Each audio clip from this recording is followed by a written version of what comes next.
Welcome to Raging Bullets, a DC Comics fan podcast, episode 351, The Dark Knight Returns, Part 1.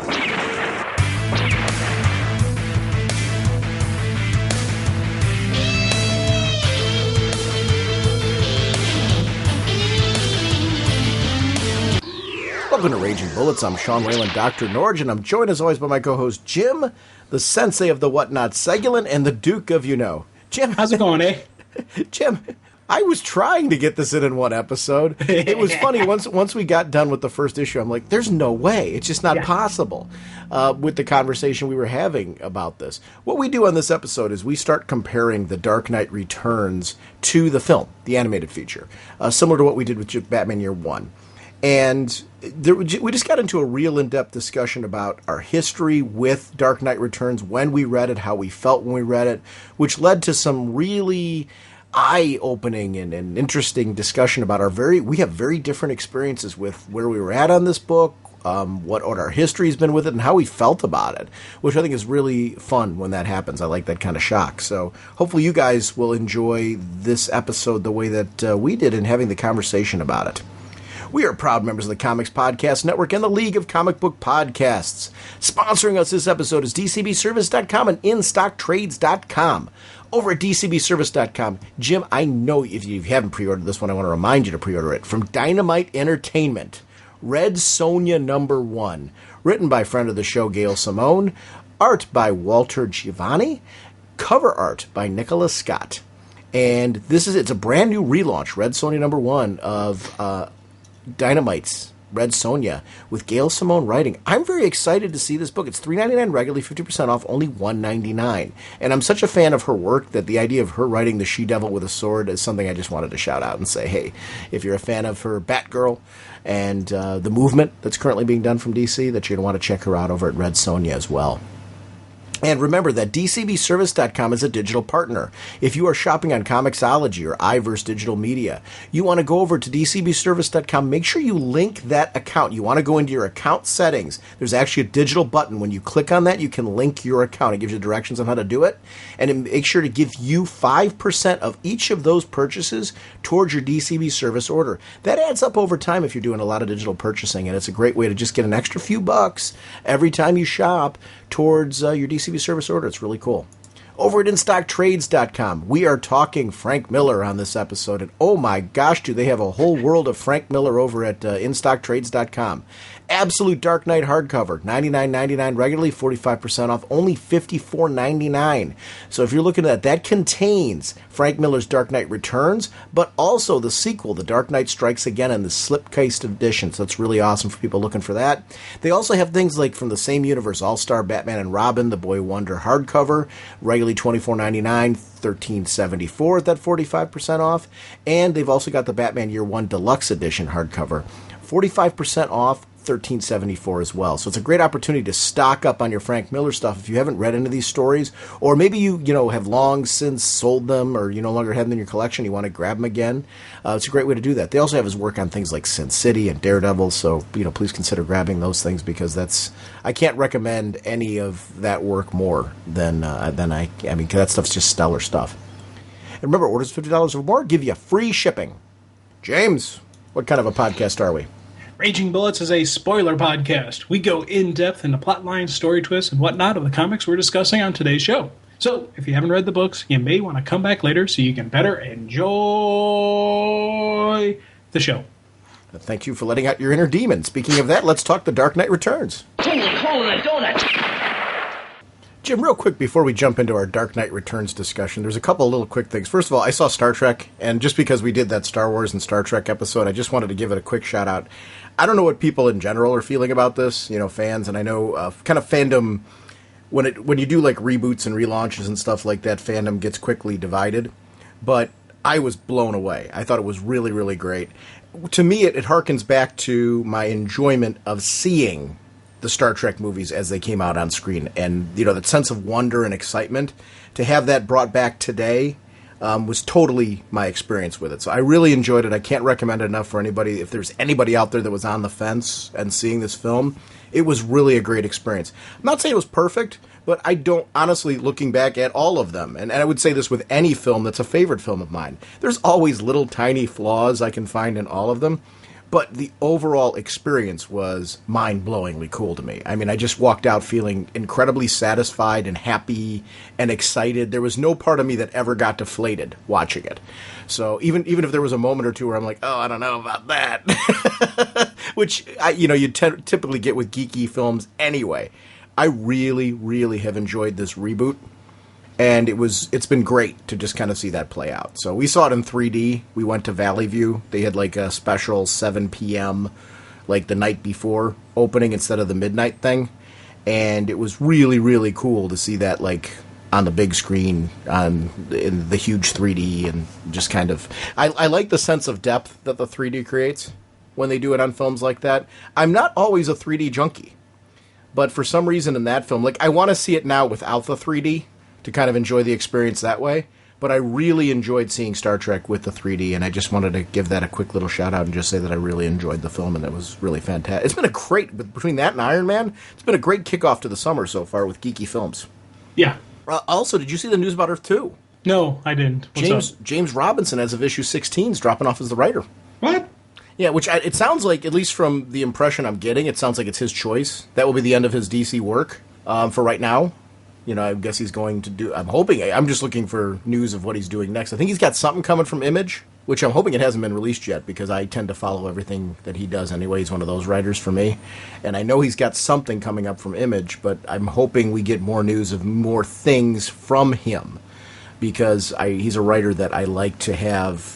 whatever he's doing in my stack, and I'm hoping it's his choice, and I'm hoping whoever they replace him with is going to be somebody who understands the world that he's developed in Earth 2, because it's one of my favorite books, and it's on my short list of favorite team books. It may be my favorite team book that DC's publishing right now, so I'm anticipating who that new person's going to be, but very kind of like, whoa, my guy's going. I don't know. So I'm kind of I'm tentative on this news. Any word on art change? Are they doing a full team change? Or I hope not. Yeah, I love Nicholas Scott's artwork on that. So I don't know. I have no idea. That's all I've seen so far. It was from Twitter. He made mention out on Twitter, and it seemed like everything was cool. I'm hoping it was a cool reason. I'm hoping it's not like one of those things where there was a disagreement or something. I'm hoping just that, he has some creative endeavors he wants to be involved in. I always hope that with writers and artists.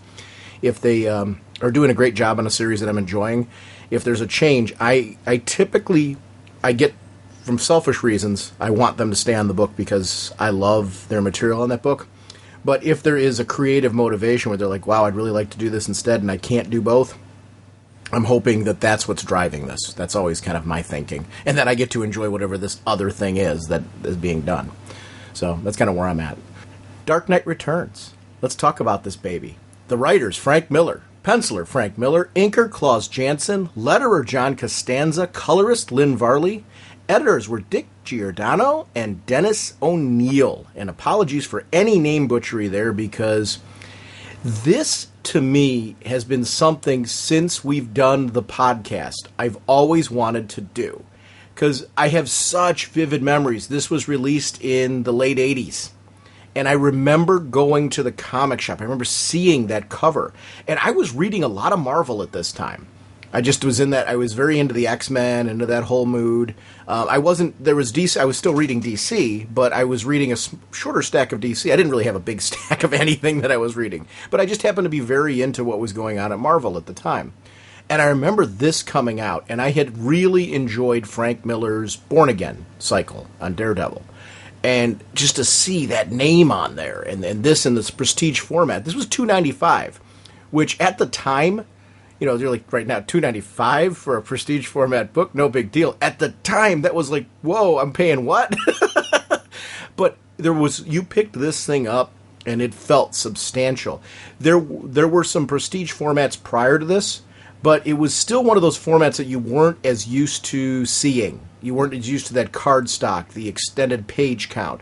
And to have that with a Batman book like this, to read that first issue, to have to wait for what was coming next, it was one of those stories that set a tone for me. I felt like Batman was speaking to me. And as you're going through the internal dialogue in the story right in the beginning, I felt like this was me reconnecting with a character that I grew up with who was speaking to me years later. You know, he'd been, the idea was that he's retired and all that. And you see him fighting with that demon that's inside him that's trying to come out. And I remember just my jaw dropping, my head spinning. And I love that I get that feeling today from rereading this, but also watching and enjoying that 2-part animated feature, which needed to be a 2-parter.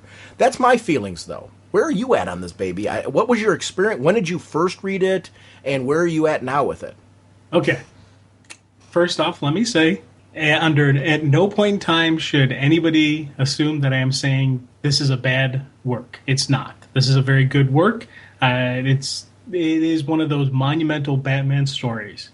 But your passion, your feelings are I'm not on the level you are. Really?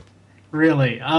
This is an iconic story. I will completely put this on the iconic level, and just there's always been something about this story that just it always seemed kind of depressing and sad to me. And that was the first time I read this.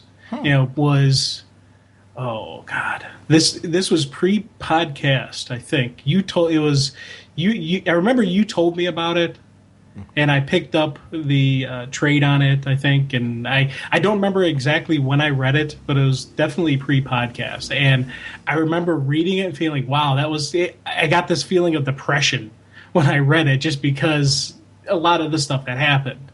Now, when I reread it for the podcast, I had a much different, dealings with it, much different emotions with it. But just to let everyone know how much my first initial reading affected me, I never picked up the Absolute volume. I never picked up any other editions of the Dark Knight other than that first trade that I picked up all those years ago.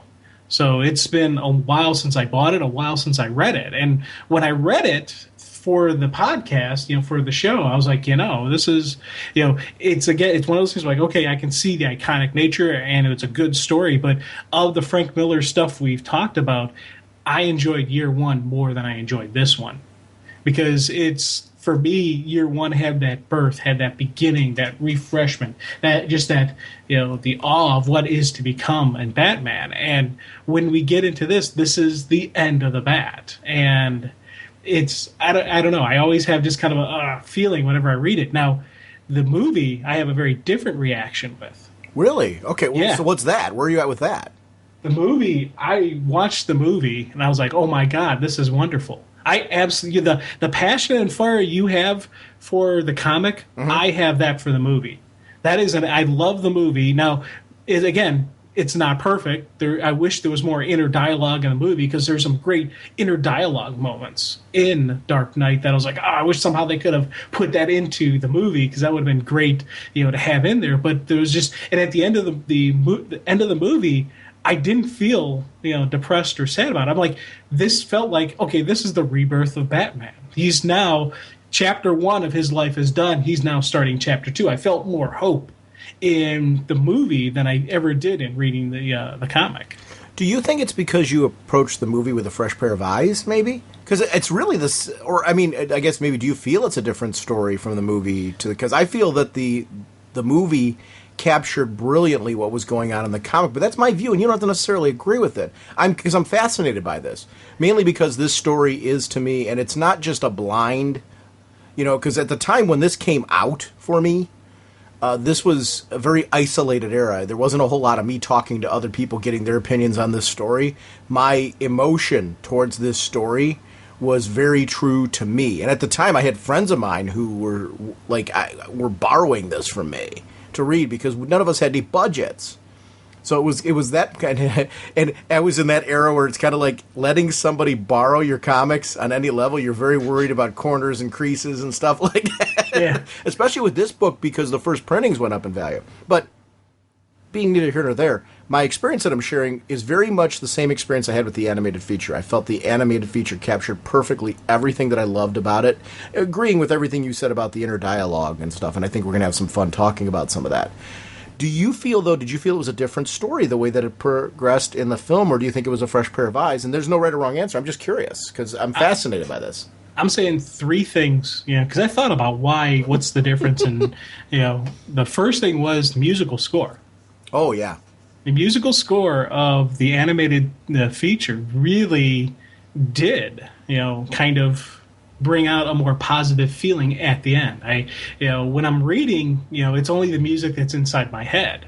So throughout the whole thing, I've got this dark depression. It's going to continue on that dark depression unless they do something broad and bold and dynamic with the coloring to really, say, no, everything's bright and cheery. And they didn't do that. They kept the continuous and consistency, and and again, beautiful work. Is, as I said, iconic piece, but the musical score of the anime that allow that to happen. Two, definitely what you said about fresh set of eyes. When I read it for the podcast, I remember thinking one thing and going to another. We've always talked about doing this, and I always said, yeah, let's do it, let's do this, yeah. And I never told you my feelings. No, I'm glad. The reason I wanted to really do this was because I was only remembering how much what I felt the first time I read it. I'm thinking, oh, this will be a great discussion. Sean will never see it coming that I don't share his passion with it. And that's really why I always wanted to do this on the show, because I knew there'd be such a dynamic difference in our opinions. And then when I reread it for the podcast, I'm like, okay, I think I have a better appreciation and understanding and, just comprehension of the story being told in front of me. So I appreciate the story I'm being told, and I think, as I said, it is iconic, and it is a very good story, and it's, there's a lot of parts in here you're going to hear me gush them. I'll say, oh my God, this was an awesome scene. There's a lot of times when I'm going to say, this is awesome, this is amazing throughout this, but I still have that, it still has a sad feeling to me. Well, let's talk about that, though, because I think there's a point to what you're saying. You're talking about a Gotham right now that's become very ambivalent. And like Bruce is retired, he's become ambivalent. Gordon is still Gordon. He still has the beliefs that he has, but they've all hit like this stage in their life where kind of Gotham is what it is. And we find out as the story progresses that heroes basically have been kind of forced into retirement. And like Batman was the last holdout. But that comes later in the story, so I don't want to spend a whole lot of time on that right now. But it is one of those futuristic versions of Gotham where, the premise of there being a Tim Drake wasn't around at this time. So this is, basically Jason Todd happened, the death of Jason Todd. There was no Robin to carry on. And all of that happening led to a rift that is still in place with 55-year-old Bruce Wayne between him and Dick Grayson. So there really is no one to carry on his legacy in Gotham. There's no one young who is willing to go against the system, so to speak. And it's a system where if you're going up against the system, you wind up going up against Superman. So you can see why, things have kind of fallen the way they are. And it's left an opening for this army of mutants to take over. It's a very dark opening. Gotham's in a very dark place. Where the story for me takes a turn is what ends up happening when Bruce can no longer hold that in. When Bruce can no longer watch this happen, when he starts facing his promises that he made to his family, to Jason, this whole never again thing that he's talking about. And also, I think that promise works on a different level, where there's that part of him that has been fighting being Batman as a way of saying never again because of, the after effects of people being associated with him. But also, I think it works on the level of never again to the kind of horrors that are happening in Gotham. So I think it's an interesting, you could have a real interesting debate on what that never again means. And I think the tone difference from the book to the film with never again feels different from time to time. But that's something that I really enjoyed about watching those two pieces together, because I do think the animated feature does a terrific job of capturing what I love about what's on the page in here. But I do think it also takes it into some different places while keeping the same story intact. And your comments about the musical score, I think, are outstanding. I also got a comment on the voice work. Because, you're dealing with a different Batman. And when you're dealing with a different Batman, it was RoboCop, right? That was Batman? Yeah. Yeah, Peter Weller. And I got to say, that struck me at first, because I'm so used to the Kevin Conroy, who I think is just amazing as Batman. But he really did a great job of capturing the age of Batman at the time and what that voice should sound like at that age. I liked the duality when he got into the costume. Because in 1986, the idea of there being like this big duality between Bruce Wayne and Batman, where we as the readers felt that, wasn't as in your face as we're used to now. Like, you knew that he kept a secret identity, but when he put on the cape and cowl, prior to 86, it started shifting down this path, don't get me wrong. But prior to 86, Batman was a little bit more, when he was in the costume, open and out there and, friendly to the typical community. As far as, hey, Bats, the thumbs up and all that kind of stuff, and he would smile. This was an era with Year One, with Dark Knight Returns, with all this stuff that was going on during this time. You started having these stories. Alan Moore's stories started coming in. You started having this shift towards a Batman that was darker, a little bit more set away from everybody else. And he was this agent of change that society didn't necessarily always agree with. And I liked that aspect of this story because it was bringing in something very smart. And that might be a case where you and I read this at very different times in our life, because I read this as it came out. And I think there's a difference between that and years later reading in trade. And the only reason why I'm assuming that is I feel you've got some really very honest comments. I understand why you felt that way, because it is a very dark story, and Gotham is in a very depressing state. I do feel that I find hope with where the story goes for a lot of the reasons that you do, but it is a dark journey to get to that point. So I really get what you're saying. So it's interesting to hear that was something that you found as off-putting when you watched it, but that the animated feature with it being... Do you think that it helped in the animated feature, too, that a lot of this, instead of having smaller panels, you had a lot of this stuff being brought to life? Like, I thought the whole opening sequence with the race, it's great to read it, and then to compare that to it actually coming to life on the big screen. I thought that whole sequence was great. I think you need more of the internal dialogue, though, that's going on in the story to get a real idea on where Bruce's head was when all this was going on. This is a guy who, at this point, if you asked him in that moment, Bruce, did you want to live or die there? I don't know if he'd have an answer for you. Well, this would be a good death, but not good enough. Right. So that's what it came down to, the moment of why he ejected at the last minute, was because this isn't good enough death. He did want death. He did want that, that honorable last battle death. He, in his heart, he was ready to go, but he's got to find the right fight. He's got to find the right way to go. And it's seeing the physicalness of this in the animated was wonderful, and I absolutely loved it. But again, the inner dialogue, we just need a little bit more. But knowing what Bruce is thinking, because I read it, and then seeing it is something I think that really accentuated. So this is another one of those stories where if you've read it, and if you enjoy reading, and you haven't seen the actual movies, I highly recommend this, because if and vice versa, if you've only seen it, recommend picking up and reading, because you will get a better appreciation for both mediums by actually watching both of them. He doesn't remember how and why to live, and that's something that I found gripping in all this, and it bookends neatly with where the end of the story goes. But that sequence of the beginning is critically important for setting a tone for what this story is really all about. And for somebody to lose their way like that, I think we've all been there before. Unfortunately, a lot younger than 55. But I think everybody goes through that at different phases of their life, where they kind of lose their way, they lose their path, they lose their passion and their sense of, where am I going now? And he's in a major transition period that it looks like he's been in for quite some time. He did not know how to stop being Batman and become a part of the world again in a way that feels satisfying. It's clearly he's a part of the world. People know who he is and stuff like that. But he's not a part of the world in a way that he feels rewarding, that he feels is satisfying. And to want an end to all that, a spectacular, satisfying end, something that feels you hear about this with warriors all the time. It kind of fits the whole, gods of mythology and stuff like that. Is it a good death? And that kind of stuff.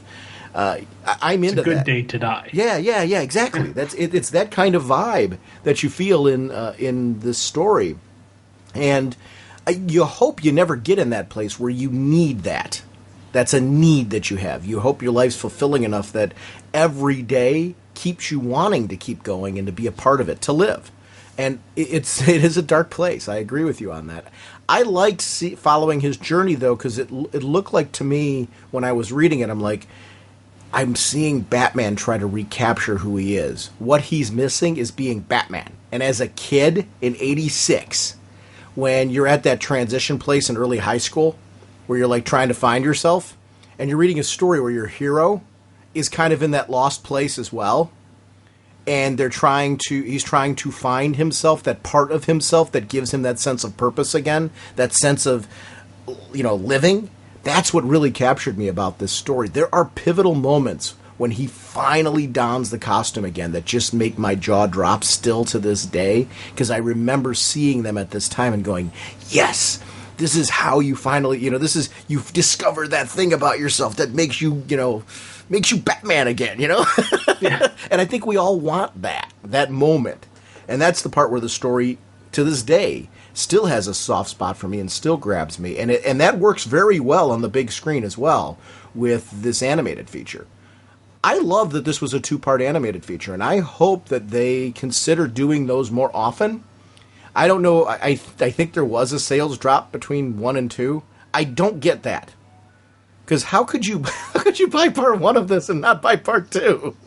Right? Yeah, especially how part 1 was a great story. Yeah, that was and I don't know if people didn't realize there was a part 2 coming out, or I don't know. I don't get sometimes, and I don't think it. I think what you saw was the drop off was the non-comic book people. Yeah, and how can you at the end of part 1 not realize, oh, there's a part 2? Oh, it says it. Yeah, it says part 1 in the title, so it's I mean, it does. And one of the things I really loved about how they did part 1 and part 2, you get an ending at the end of part 1.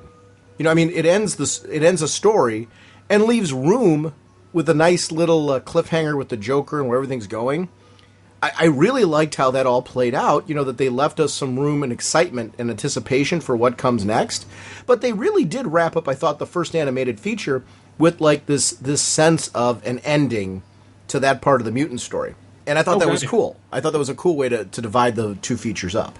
Yeah, and what it could be is maybe you had people who saw that and said, oh, okay, this is a good enough ending, and they weren't as enthralled or enthralled. I don't know what people's motivation are, and sometimes they boggle the mind.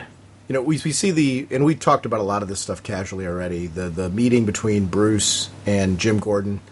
Clearly that Jim Gordon knows the secret, and that, they've hit that point.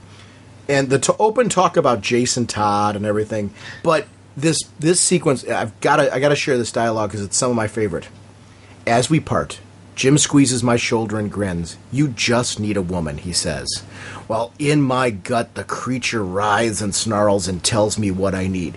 These are the parts where when you're seeing him walk by these dark signs, we are damned and all that stuff, seeing this dark world, knowing that there's something welling up inside him waiting to escape, that, is going to give him that sense of purpose again. That's where the story, like the negative you're talking about, that's where I got the positive energy from. It was knowing that we're seeing all this ambivalence around him, but inside him there is that agent of change that's ready to burst on out. And I've always loved that dialogue. That dialogue's critical to me. Oh, God, yeah. And, and it's those are some of the stuff that I wish we could get more of. We could have got more of in the animated, because that gives you the tap into what's going on in Bruce's head, what's ringing, what's going on. But there's one thing that caught my attention, and this was something I never caught until probably third read through. It didn't click on me numbers. When they're talking about Dick, have you spoken to Dick lately? Not for 7 years, Jim. You know that. Well, Batman's been retired for 10 years. So he's had contact with Grayson post-retirement. And that was something I never... it never clicked on me until recently, one of the recent read-throughs, which, that was something I was like, wow, what happened? And I think that's something that I really wish, well, I know you can't really flesh it out here, but it's something that always kind of rung in my head. Have you read what we're doing next? Yep. Okay. Yeah. So what to talk about? Well, we will be talking more about where that story goes. And part of the reason I bring this up is because of what we're doing next. Yeah. So. Which is a whole different conversation because... Now, when did you think Gordon figured out that Bruce is Batman? Because he has that one line where he's talking about the old days, the Playboy routine, and he goes, well, fooling everybody, almost. It sounds like he knew all along. Or, maybe not all along, but relatively early he started doing the math. A lot of this harkens back to what was going on with Year One. It almost sounds like the pursuit that he went on in Year One and the way that Jim... If you're going on the Frank Miller-verse, let's say we're just going on the Frank Miller-verse, not saying this is regular continuity, but Miller's thinking. It sounds like when Jim Gordon and Sarah Essen were pursuing him, and Gordon was so torn over the fact that we're in this dark world of Gotham. Should I be giving this guy a nod or not? Especially with the fact that I'm around all of these corrupt people and this guy really is helping things. What am I doing? The torn part of Gordon, the duty part of him that wants to bring down Batman because he feels like that's morally what he should do, but then realizing that this guy's doing more for Gotham than its actual police are. That, I think, he comes to a point where I think you convince yourself that, he's not Batman, if that makes sense, and chose to not pursue that anymore. So it sounds to me like early on he was on the pursuit that he actually followed, he was onto it. But, do you see it the same way I do? Oh, definitely. I was actually the exact way what you were saying is my thought process. I was now taking it that at the end of Year One, he knew that Bruce was Batman. And that you think back to Year One where he's talking about how at the end where he saves James Jr. and he's I'm pretty much blind without my glasses. That was Gordon basically lying through his teeth. Uh-huh. Gordon probably could very clear he probably is maybe a little fuzzy or there's could be, but he wasn't blind as a bat without his glasses. But that's his excuse he's giving to say that's why I don't know who you are. He knew that in my head right now, I'm thinking this is just in the Frank Miller universe. He knew exactly that Bruce the entire time was Batman. That throughout all their history, throughout all the year, everything, he knew what was going on and he let him happen because he knew what he was doing and why he was doing it. Now, I think it's open to debate in the New 52 and the previous continuity whether or not he knows. But I will say in the Millerverse, especially with this dialogue, I'm pretty convinced that what we see in Year One, it never really is dropped in Gordon's head. I should say, he chooses to drop it. I like this bit when Bruce is walking and we see him attacked. and there's that, he's already been in this place where he's talked. And this sequence does mean a lot more, or it does mean something different to me than the animated version when you knew that dialogue beforehand. When he's talking about that writhing, snarling creature inside him. And that's not a knock on the animated version, because I really enjoyed how that played out there, too. Because you see these guys, especially with the voices, with the whole slice and dice. And, you can't do it when he's into it. It ruins the whole intimidation factor of what they're trying to do. They get a sense of power with the control they have over the city. And that's what it's about for them as the mutants. It's about causing terror, not granting a wish. Right. They're not the Mutant Make-A-Wish Foundation. So I thought that was really interesting to see that all play out in this, and seeing just where Bruce is at, so struggling at this point with who he is, and the weakness. That part where he's clutching, around his chest and going down, and just really seeing that this is a man who is torn between two personas. And that duality plays out so much later when we see what happens with Two-Face. That this sense of coming to terms with your duality or being haunted by it. He's currently being haunted by his duality. I think we see him come to embrace it. Harvey, on the other hand, is constantly haunted with his duality to the point where He can't let go that evil side of him is a background thing that was created by a disaster. It's not who he really is. Oh God, yeah. And it was, I got to tell you, when I'm sitting here reading this and when I'm watching it, you so just want to see that fight. You so want to see these kids just, attack him and jump and just watch this old man tear them apart, because they would be completely unexpecting of it. But the one line that kind of, really started, again, this was a third read through that I picked up, where they're talking about slice and dice. We got a quota, man. This is more than just murdering. This is more than just killing for money or anything. This is that level of, nastiness that was the Joker. We're killing just for killing for numbers, killing for terror.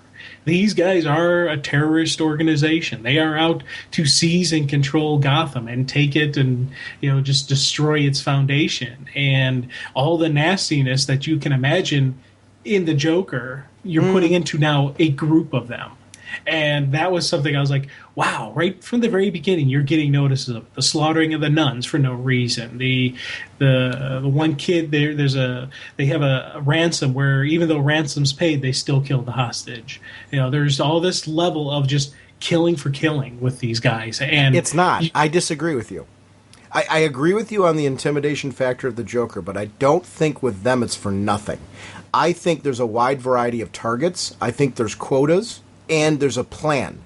I think the mutant leader's goal is, and why they have quotas, and why they're targeting such a wide variety, it's about bringing terror. I think the comparison to current terrorists and just that whole concept is probably a lot more accurate to what they're doing here. This is a targeted attack on a city so that people don't feel safe anywhere. This is part of what brings about the ambivalence. Their idea is if we stay away from causing trouble, if we stay away from banding together against these, these evil people that are taking over our city, we're going to all be killed. And, none of them believe that they can band together and fight against this menace. They need somebody to bring them together. They need somebody to lead them the way the mutant leader is leading the mutants. He has a plan in place. Whereas Joker, I agree with some of what you're saying there. I don't want to say I 100% don't agree with you. I agree that Joker does a lot of this randomly for the purpose of making a name for himself. I think the mutants aren't doing it randomly, though. I think they're doing the same thing in the sense that they're trying to make a name for themselves. They're trying to build a brand, for lack of a better term of it. But their quota thing, I think, is very telling on how they're different than the Joker. Because if the Joker gave somebody a quota, it would be giving them a quota as a joke.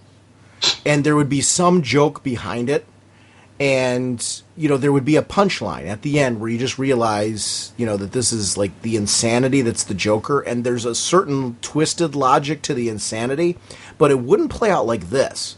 This is a targeted assault on a city, and their goal is to keep the city under their thumb, to keep it so intimidated. The things that they do when they see anybody rise up against them on any level, to even try to negotiate with them, I think is pivotal difference between them and the Joker in the way that they handle it. I think that there's an organization there that's, when the Joker comes out, it looks very different than when these guys are doing what he's doing. There's certain similarities, 100% agree with you there, but I think their motivation and their quota, I think their quota is literal. I don't think the little things you're talking about, like where it's 3 different assaults, I don't think those are random. I think that those are part of, hey, you need to do this, we need to do that, you need this kind of quota. We want to make sure that people don't feel safe at any part of their life. They feel like at any point in time we could attack them. And if they see us coming, they need to steer clear, and they need to make sure they don't rise up, because they know what is going to happen to these people could be happening to them instead. And I think that's the point about it. It's about intimidation and control in a way that's different than the chaos of the Joker. I can go along with that. Yeah. Now, the Arkham home for the emotionally troubled. God, I love the fact that they're not calling it Arkham Asylum for criminally insane.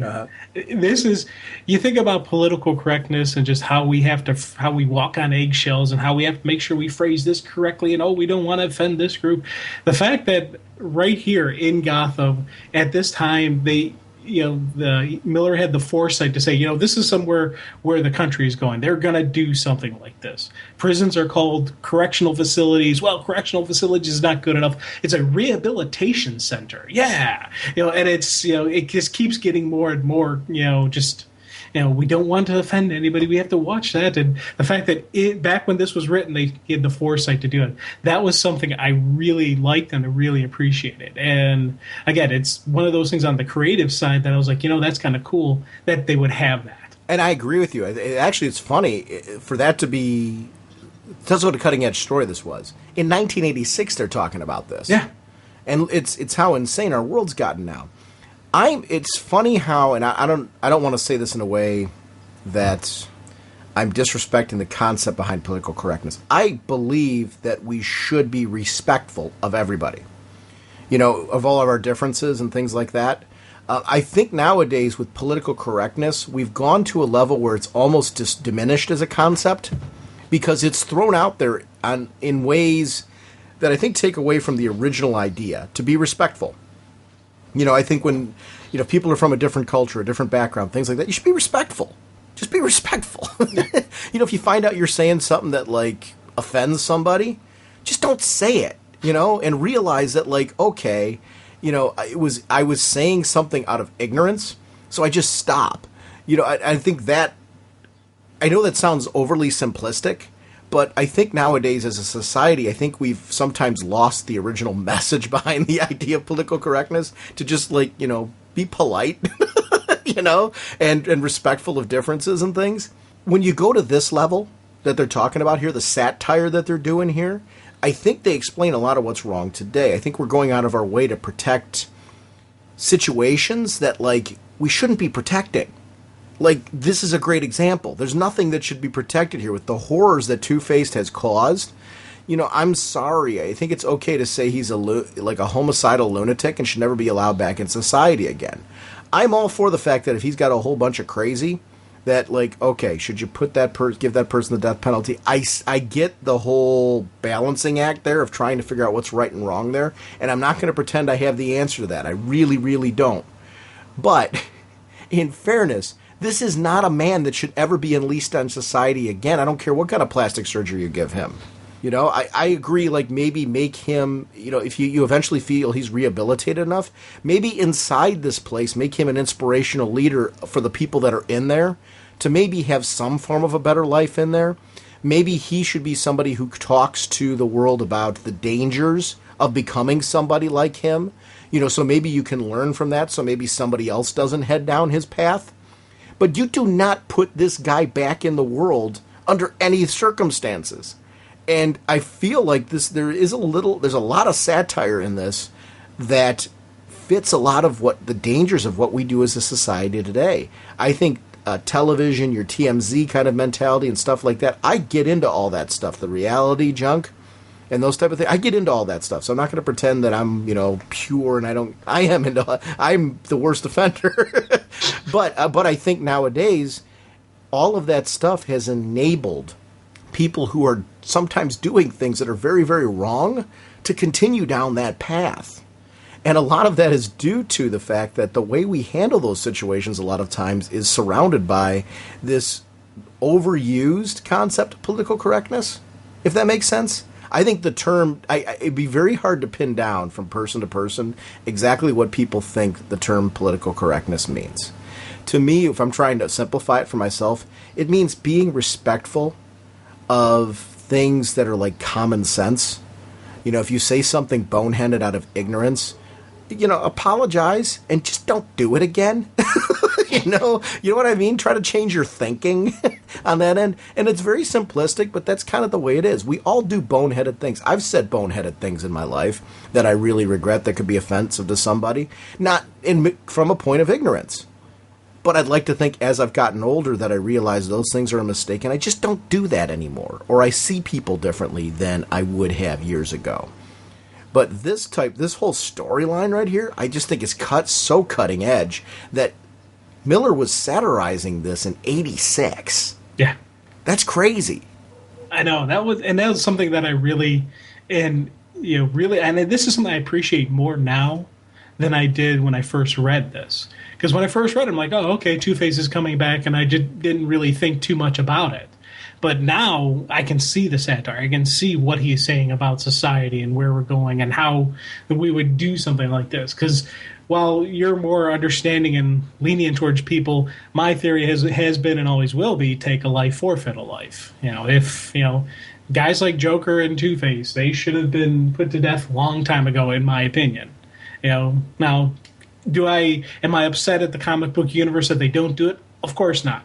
It makes for great stories and great comics. But if this was real life society, if someone had done half of the horrific things either of these two would have done, I would have been in the marches calling for their execution, because monsters like this should not be around. And with all due respect towards those members in the psychology and psychologists and whatnot, no, there is an evil that sometimes can't be cured, and you're seeing that in them, that this is something that can't be cured. And on the opposite side, you see that darkness in Bruce that won't go away. And that is something I thought was really wonderful in this story, that we have these two monsters who have their darkness in them that will never go away, and we have this hero who has the darkness in him that will never go away. And this is something I can appreciate now on the story, what's being told and how it's being told, and it really brings home the what Bruce goes through. See, this is about, though, recognizing you've got two sides of yourself and learning how to resolve them, to the point where you're using both of them to make yourself a whole person. Because I feel that this story, for Bruce, he's fighting a side of himself that, in fighting that side of himself and keeping those sides separate, he's actually hurting both sides of himself. He's diminishing himself on both levels. You've got this guy who's really ambivalent in life and could be doing so much more, but that drive, that motivation to do that more is being buried. It's that demon he's talking about when he talks about Harvey Dent, that we have to believe we can all defeat our private demons. Well, I think the best Batman is the one who's able to resolve the demons with the good, the light with the dark, and to find that, I don't want to say the shade of gray because it makes it sound like, he's caught somewhere in the middle. I don't mean it that way. But it is really a way to find a balance between the light and the dark, and to realize that they're both a necessary part of yourself, to understand their place, to understand the lines that you can't cross with them, but to somehow be a more effective person with all elements of yourself instead of trying to bury a part of yourself. Whereas Harvey Dent, clearly his big defeat here is that there's a part of himself, the light side, that has been completely buried and gone, and it is vanished. He feels the darkness is totally what's in the forefront at this point. The light side's almost the submissive, hidden part of him, and there's a difference between him and what's going on with Bruce. Bruce doesn't see it yet. It takes him a while to see it in this story, what actually happens.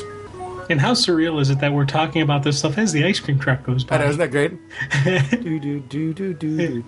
Now, I like the fact that Bruce Wayne is the one who sponsored Harvey's treatment. He's trying to help this criminal that he could never really help as Batman. And as Bruce, he's trying to do what's right. And I thought it was kind of neat, his lines where he's commenting about Gordon being pessimistic. And he's like, Gordon's an excellent cop, but I think a poor judge of character. We must believe in Harvey Dent. We must believe that our private demons can be defeated. And I thought that was a great line to have in there, especially giving Bruce and how it goes from there into the nightmare of when he was a kid, when he first falls in the hole and all that stuff. I thought that was a beautiful segue. And it was, again, you have these multiple smaller panels where I tell you, as we're recording, I purchased the version online. I purchased the digital version of this, and I'm enjoying the reading experience I'm getting on the digital version because it's a little bit bigger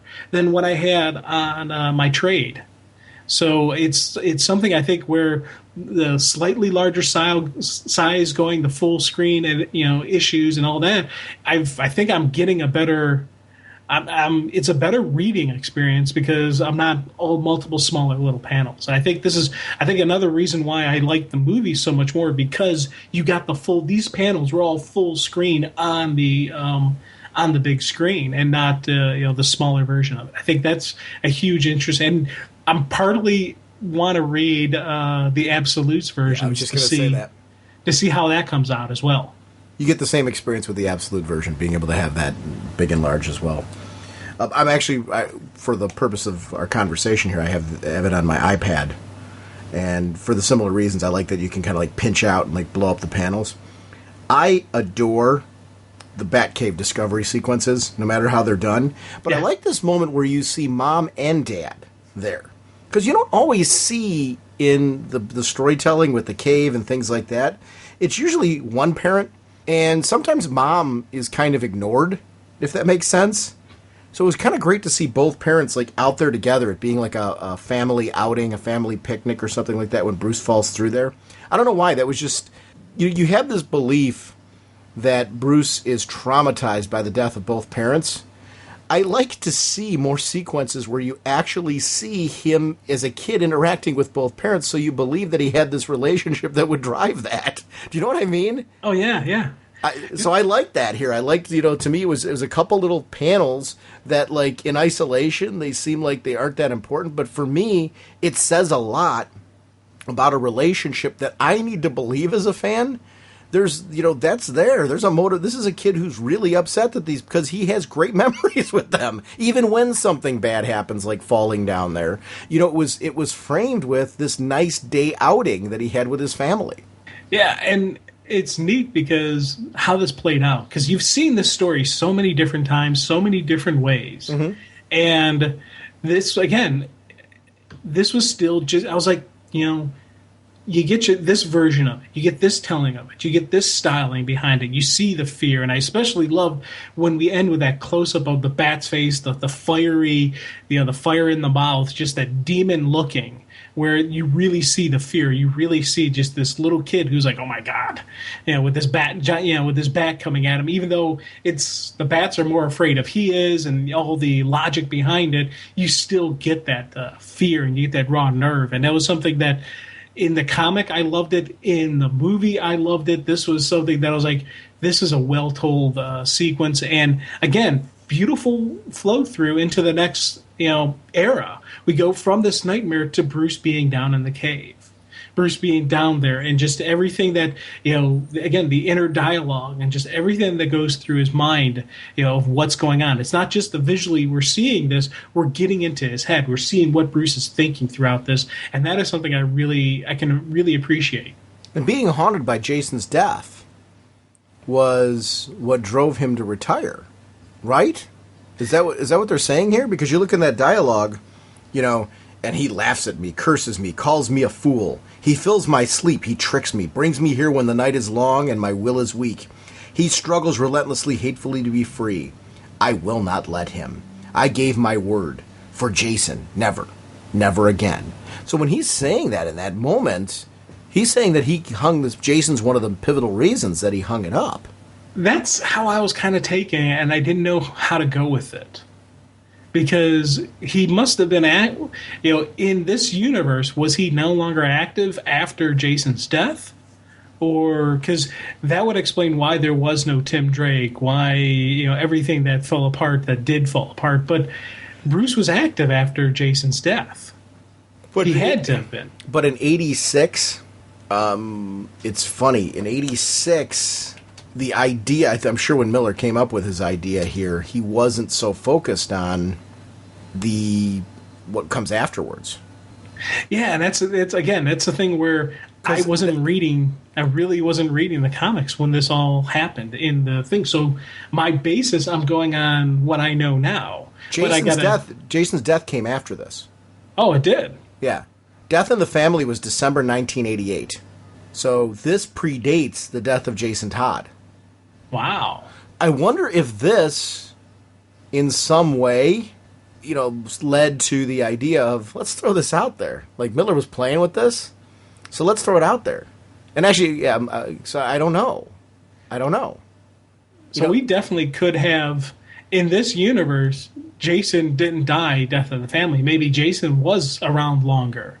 maybe at the end of Jason's career. And so there's definitely, see, I never knew that. I always thought this either came out at the same time or this came out after Death in the Family. I never knew the timeline of when this stuff occurred. So that's kind of interesting that we don't have that. The only reason why I looked now, it's funny, when you mentioned that, I started saying to myself, I'm like, why have I never had an issue with that? And I'm like, I don't remember when I originally read the story, and then that'll influence, obviously, your reads later. I'm like, I never had an issue with that. Why did I never have an issue with the proposed timing of Jason's death? It's because this story predates that. So when I was reading this as it came out, this concept of Jason's trophy and all that stuff, you never knew what the actual time frame was because Death in the Family hadn't been written yet.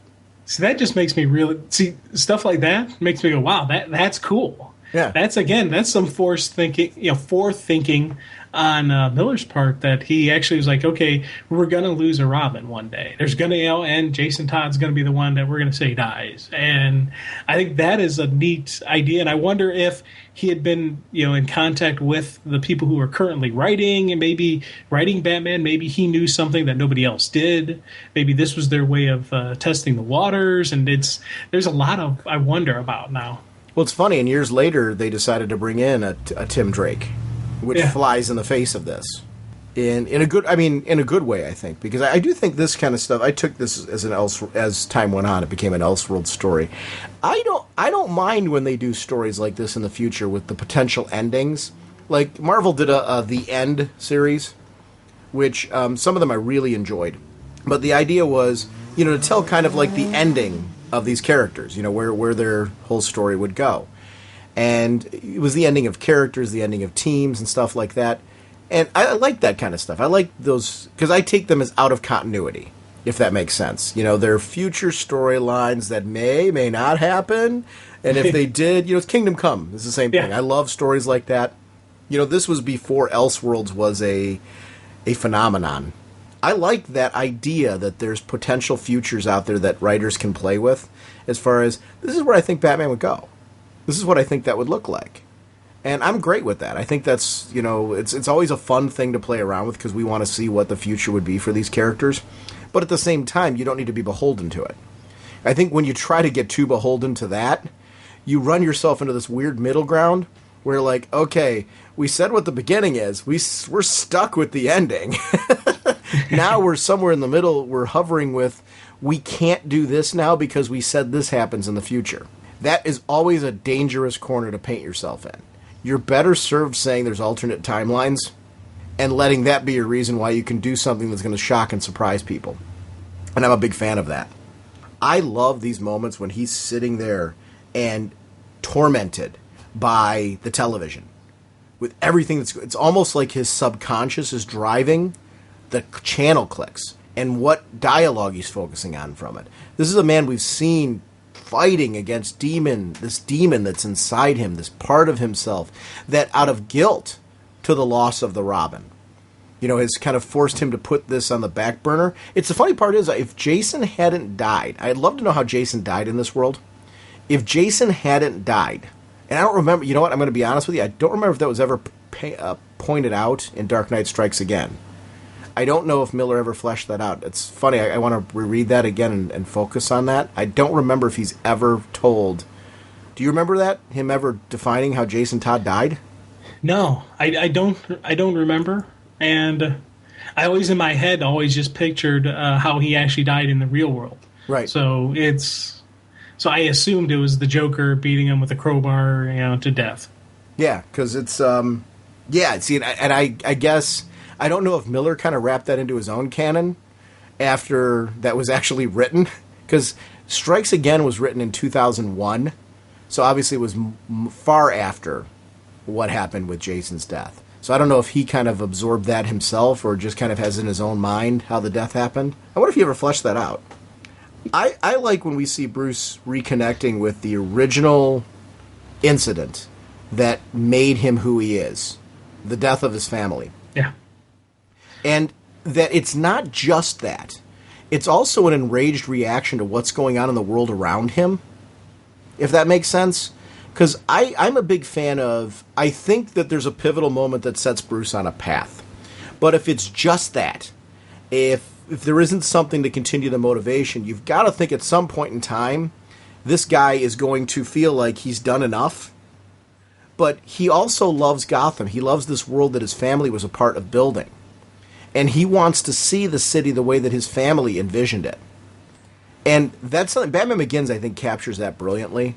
When you see him on the train with his dad and his mom, and Dad's sharing about Gotham and the fact that they don't work in the big buildings, and he talks about the better people, and they have that, well, I like those moments, though, because there's this sense of this child looking at a father who's a visionary, and his goals for Gotham, his direction that he's trying to put in place for Gotham is something that's very large, very big. That's almost like the city's a part of his family, and Gotham, to me, needs to be a character in the Batman storytelling. It needs to be another motivating factor to what he's doing. Gotham spits on Bruce when he's a kid, and that he's in that situation, and Bruce wants to spit back, and clean up Gotham. It's been shot. Now, this channel surfing sequence in the animated was absolutely wonderful. Mm-hmm. Because, again, it's, you get these multiple panels that are flip-flopping. You see the horror, you see boom, boom, boom, and it's the flashback sequence thing. And, and the comic on the page, this is wonderful, but I got to tell you that I absolutely loved it in the animated this is one of the sequences that I really enjoyed animated over pages, just because it's such a visual element. And they do a great job of the art, of the artistry in the comic, but you can't beat that actual just active live on screen that we get, and you really get that feeling of the demon that's in him, that's coming out. The time has come. You know it in your soul, for I am your soul. You cannot escape me. You are puny. You are small. You are nothing. A hollow shell, a rusty trap that cannot hold me. Smoldering, I burn you. Burning you, I flare hot and bright and fierce and beautiful. You cannot stop me, not with wine or vows or weight of age. You cannot stop me, but still you try. Still you run. I love I love the visual stuff. I love the dialogue. I love this. This was a powerful sequence. And that's where the book wins out to me. I'd completely disagree with you. I loved the animated feature for the reasons that you're talking about. I agree with you that those are great reasons.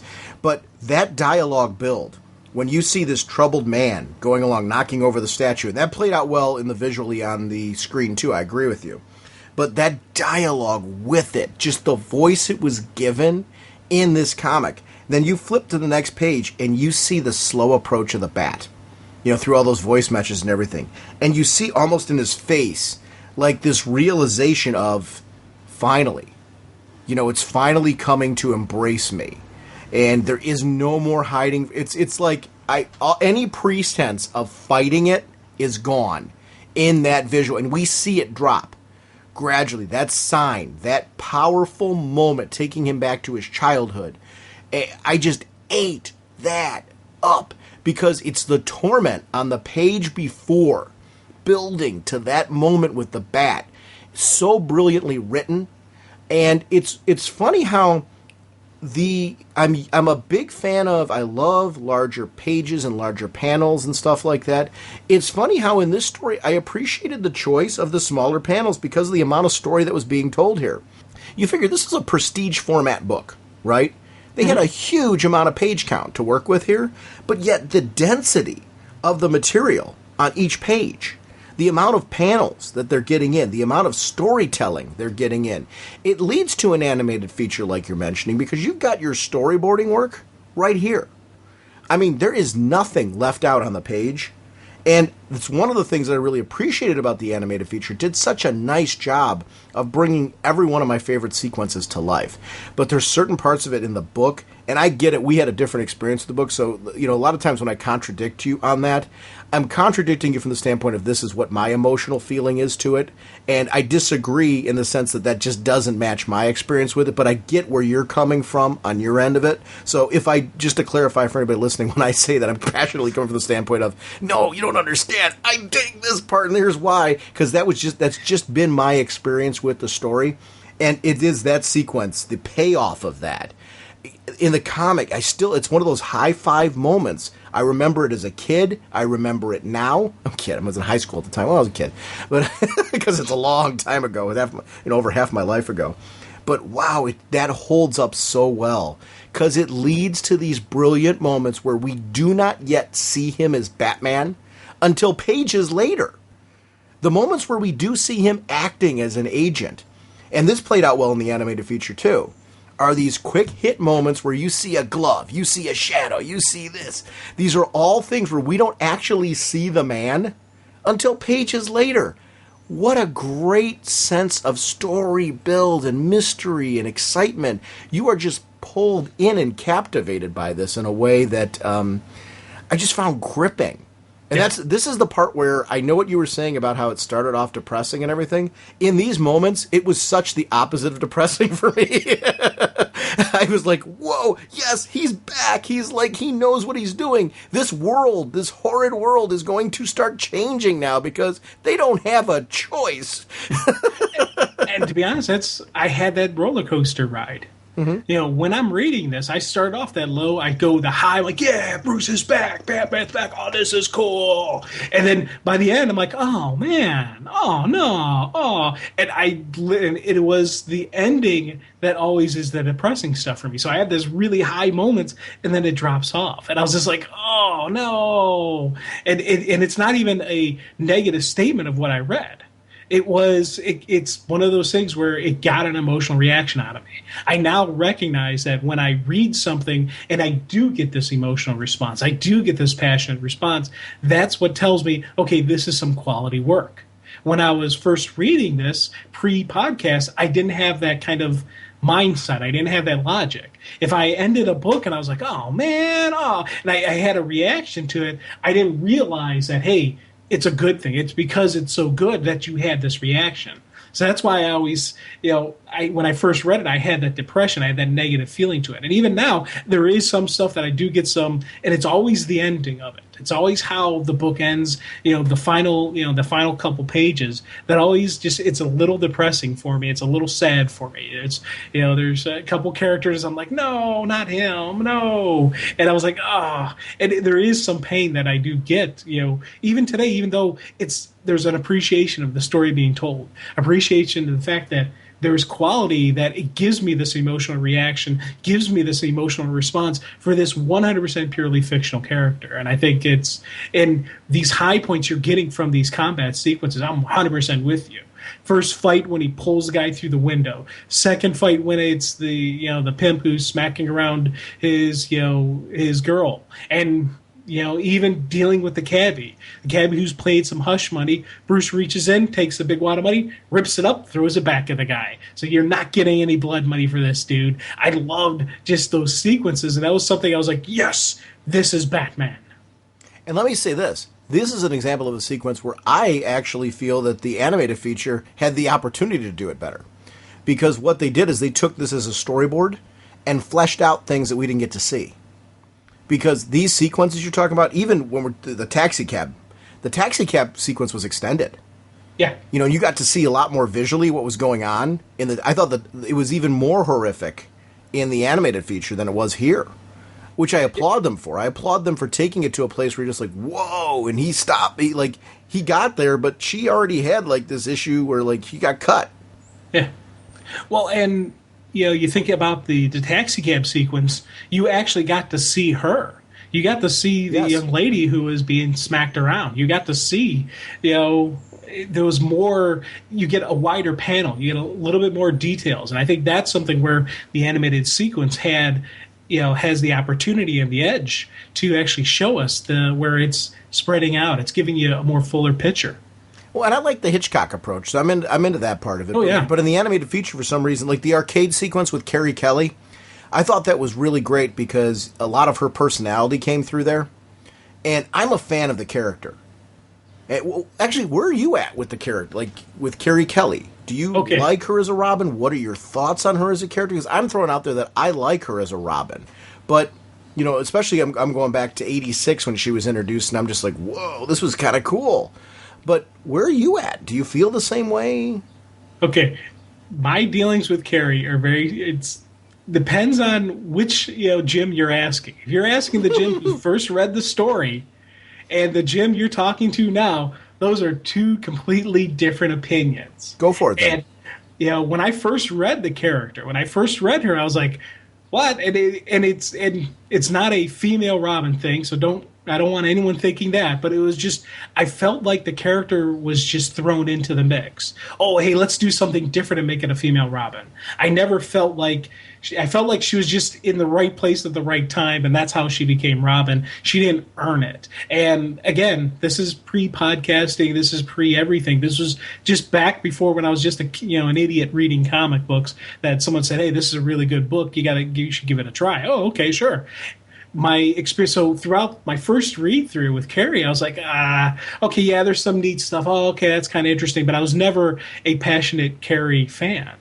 And then when we had to reread it for the podcast, I was like, oh, okay, that's kind of cool. That's kind of cool, And I had a better appreciation for her and a better understanding for what she was doing. But it was multiple read-throughs plus the animated series the animated movies that really made me appreciate her. And I'm now on the page. Right now, sitting here, I really like her as a Robin. And there's a lot of stuff that I didn't catch first read-through, even first read-through for the podcast that I didn't catch, that I later caught on.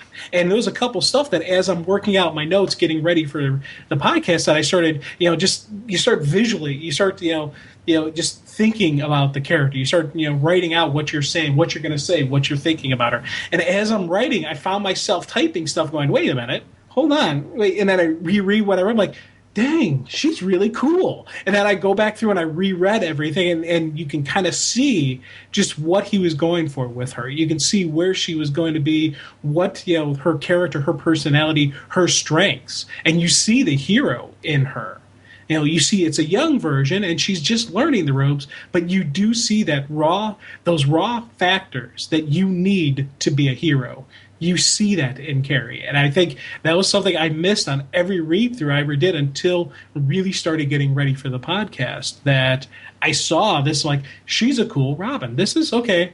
This is, I put her on the level of that I had, the same enjoyment I had with Tim, same enjoyment I had with Damian. This is a Robin that I'm like, she's earned the title Robin. This is somebody who should have, if she ever needs to, she should have the monument. She should have the memorial if she ever goes down in battle. Now, one of the things that I really like about Carrie Kelly, because I think about this now, and it's taken me years to really look back and reflect on this story this way. I'm sure there's smarter people than me that have already done this many, many times. One thing I've noticed in recent read-throughs as I've been doing this, I've come to appreciate the actual era this story took place in and what wasn't done yet. Tim Drake was not introduced, and the concept of Jason Todd dying was not introduced yet. So a lot of that dark path Batman went on post the death of Jason Todd, where we see Robin being brought in as kind of this connecting piece to help Batman become whole, to connect his light side from his dark side and somehow, to be a check and balance to Batman. A lot of that stuff hadn't been done. I mean, that was always a part of the whole Batman mythos, that Robin was the partner and all that. But a lot of the psychological stuff, the deep stuff that we get into that we're used to now, hadn't been done in the way that had been done post the death of Jason Todd, that led to, stories like Death of the Family and Death in the Family, I should say, and Lonely Place of Dying, and that whole yarn that was followed through with that. So she predates a lot of that, and Miller was exploring those concepts here in this story with Carrie Kelly. A lot of the stuff that would make its way into later Tim Drake was introduced here with Carrie Kelly, with her role as a Robin. I thought it was, which I think is really cool when you think about what they wound up doing with Tim Drake, and how much of elements of that you can see in Carrie Kelly. I'm not saying that Carrie Kelly and Tim Drake are clones. Don't get me wrong. I'm not saying that way. But ideas and concepts that were being played around with here were fleshed out in a different way with Tim Drake, but you can look back at this and go, oh, cool. It's kind of neat how this has, a wink and a nod to where things wound up heading with the next Robin down the road. In a story that was told before the current Robin had even died. And I tell you, I think is something that, again, I look at this, I've always looked at this differently because for me, I read all this stuff after, Lonely Place of Dying, after, Tim Drake, after all that stuff. So in my head, the concept of another Robin is not anything unusual for me. Jim, there's a page I want to flash ahead to. It's the first one where we actually see him in full outfit. This was an era where I was really appreciating the black as the bat symbol instead of having the yellow there. Yeah. But I remember in this should be agony. I mean, you see this iconic. I mean, this is, to me, it's on my short list of favorite panels of all time. This should be agony. I should be a mass of aching muscle, broken, spent, unable to move. And were I an older man, I surely would. But I'm a man of 30, of 20 again. The rain on my chest is a baptism. I'm born again. And I'm born again. In that moment, you see him sitting there, I'm like, ugh. Oh, yeah. Ugh. When that build to that moment, it just, to me, still, it strikes me because I can take myself back to 1986, seeing that for the first time, and just going, whoa, that is neat. I mean, what a moment. So it was the build, I think, was just incredible. Oh God, yeah, and I agree with you on that panel, on that sequence, just that swoop in and just the Batman, and just you get that great look. And for me, I always did like the yellow and the black plate, and they even explain later on why he has that giant target on his chest. These were stuff that I was like, this is kind of cool. And again, I never knew if this was something that Miller just introduced this concept of Batman, or if this is something that's been always canon, if this has always been around. So I look at sequences like this differently. And in the animated series, I keep calling it a series, and it's not, it's the animated movies, it's that one scene where they took, when the police are first rolling up on it, when the police are first rolling out, and the one, the veteran starts slowing down, going, hold on, kid, you're about to get a cool show here. And that flash of lightning, and you see that it's the cover, for the first issue, where you see him flying through, the air and the lights and that. I thought that was another iconic image. I thought that was another great way to bring that image right into the storyline. So it's, again, the comic right here, beautiful image. The movie, beautiful imagery. This was something that, again, I really enjoyed all this stuff. I love the sequences. I love the physical stylings. I like the page. This is something that I do lean towards the movies just because, I think I don't know. But you have to give recognition to the original. You have to give recognition to that. This is, as I said earlier, this is an iconic story. You have iconic imagery in this. And even though I'm like, I don't know, it's still, you got to have respect for it, man. You got to have respect. It's one of those stories. I think what happened was that you got to remember this time, seeing the yellow and the black was something I always grew up with. So I always saw that, whether it was on Super Friends, Batman cartoons, in the comics, reading Brave and the Bold and regular Batman and Detective Comics. I grew up with that. So I think just having the black bat as the symbol was new and fresh to me. I go the same way with Wolverine. Like, my first exposure to Wolverine was that tan and brown costume that he had for years. Yeah. But I remember as I got into the X-Men in that era, and I went back and started gradually getting the comics all the way back to Giant Size X-Men #1, I got into that yellow and blue and black costume that he had. The classic one that was introduced to when he fought the Hulk for the first time. Yeah. And I got really into the nostalgia of that, even though that wasn't my starting point.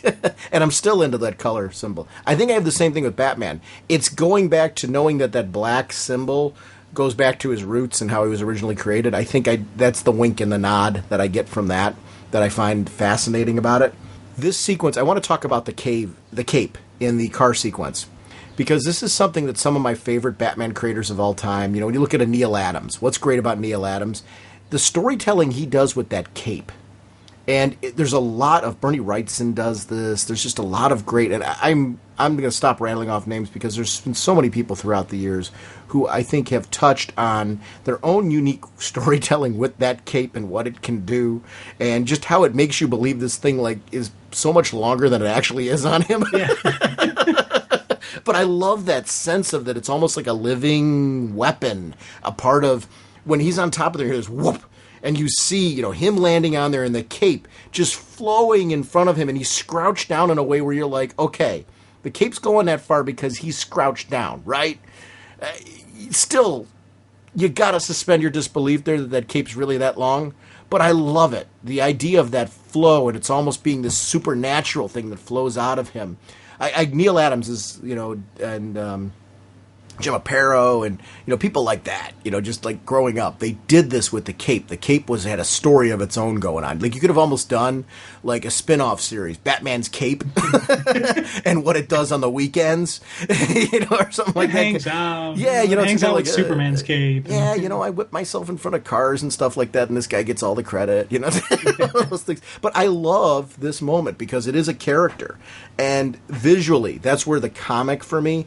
I get into comic artists where they make me believe there's a flow and emotion, and I'm going to be very cautious on this. There's going to be lots of times where I'm just like gushing over parts of the comic, and I don't know that I really have a deep preference between the two, because a lot of what you're saying, how you've got to give like some props and a nod, I think I have such a soft spot for the emotion that this story brings out to me, because it takes me instantly back to 86, and I can still feel that today, that I've got to give an edge to the original comics.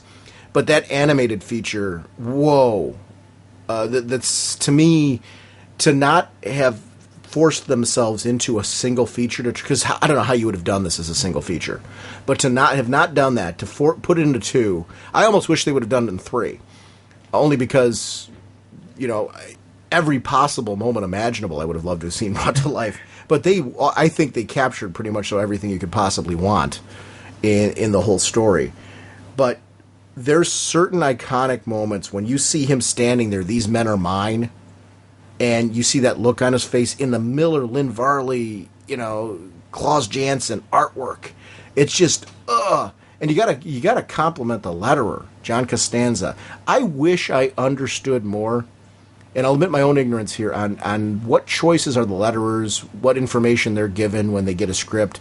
But the choices that were made here, I just thought were really outstanding, with everything from the design of panels that are like sound effects, where the action's occurring in the sound effect. I mean, I think that stuff is just brilliant. So much was done in such a compressed space that I was really blown away by this. This was also a series, and we should talk about this because I want to make sure I don't ignore this. I was very used to comics coming out on time, and that you would get fill-in issues. This came out late. Like, this went from February to June, and it was 4 issues. So technically, if you figure it's every month, you get the February issue, the March issue, the April issue, and the May issue. Well, it was finished in June. Now, that doesn't sound like, by today's standards, that doesn't sound like much.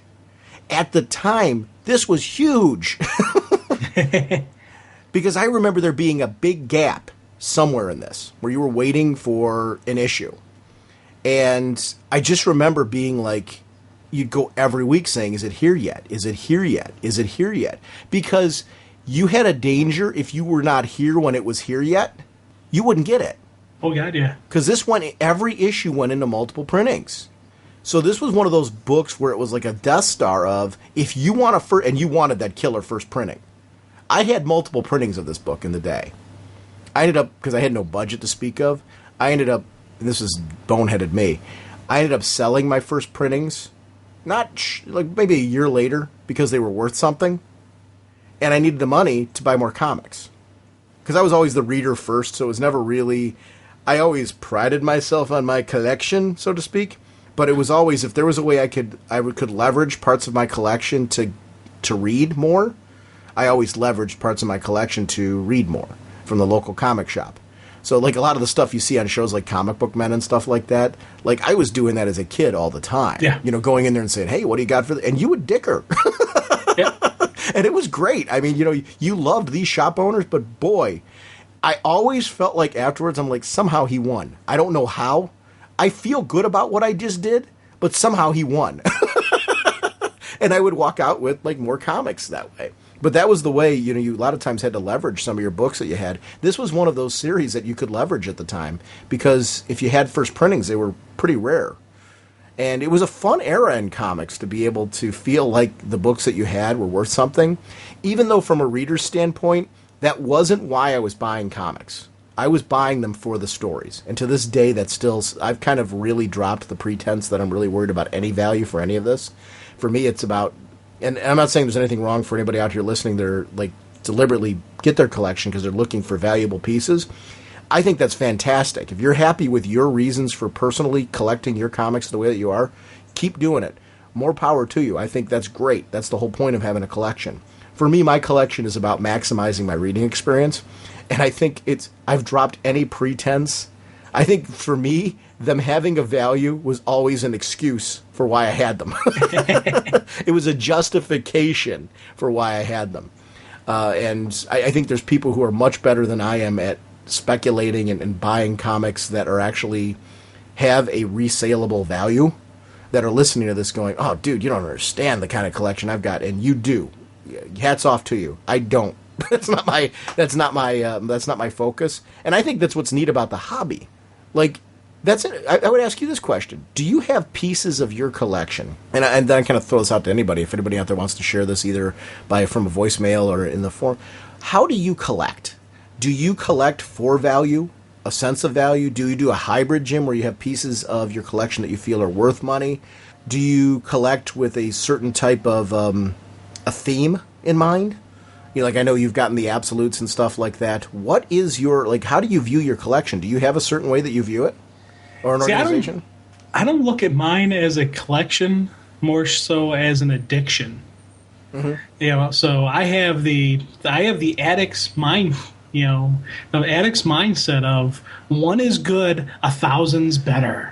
I want it all, and it's something that I'm like, I want this. You know, I've got the Larfleeze approach. Mine. And it's, you know, more of tonnage, more of the more I have.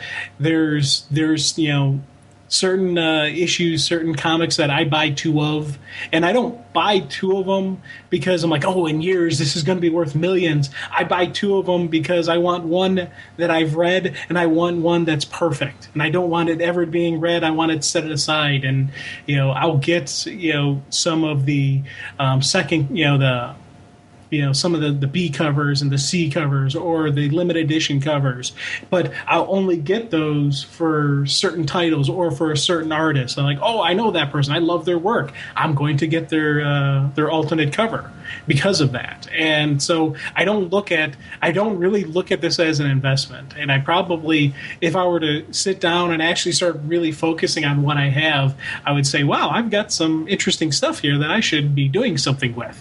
But right now, it's just get it, read it, I want to read more. I get it, read it, I want to read more. So it's kind of a weird thing. And then with, like, the absolute stuff, that's for my rereadability. If there's a story that I absolutely loved and I hear it's coming out on Absolute, I jump on it.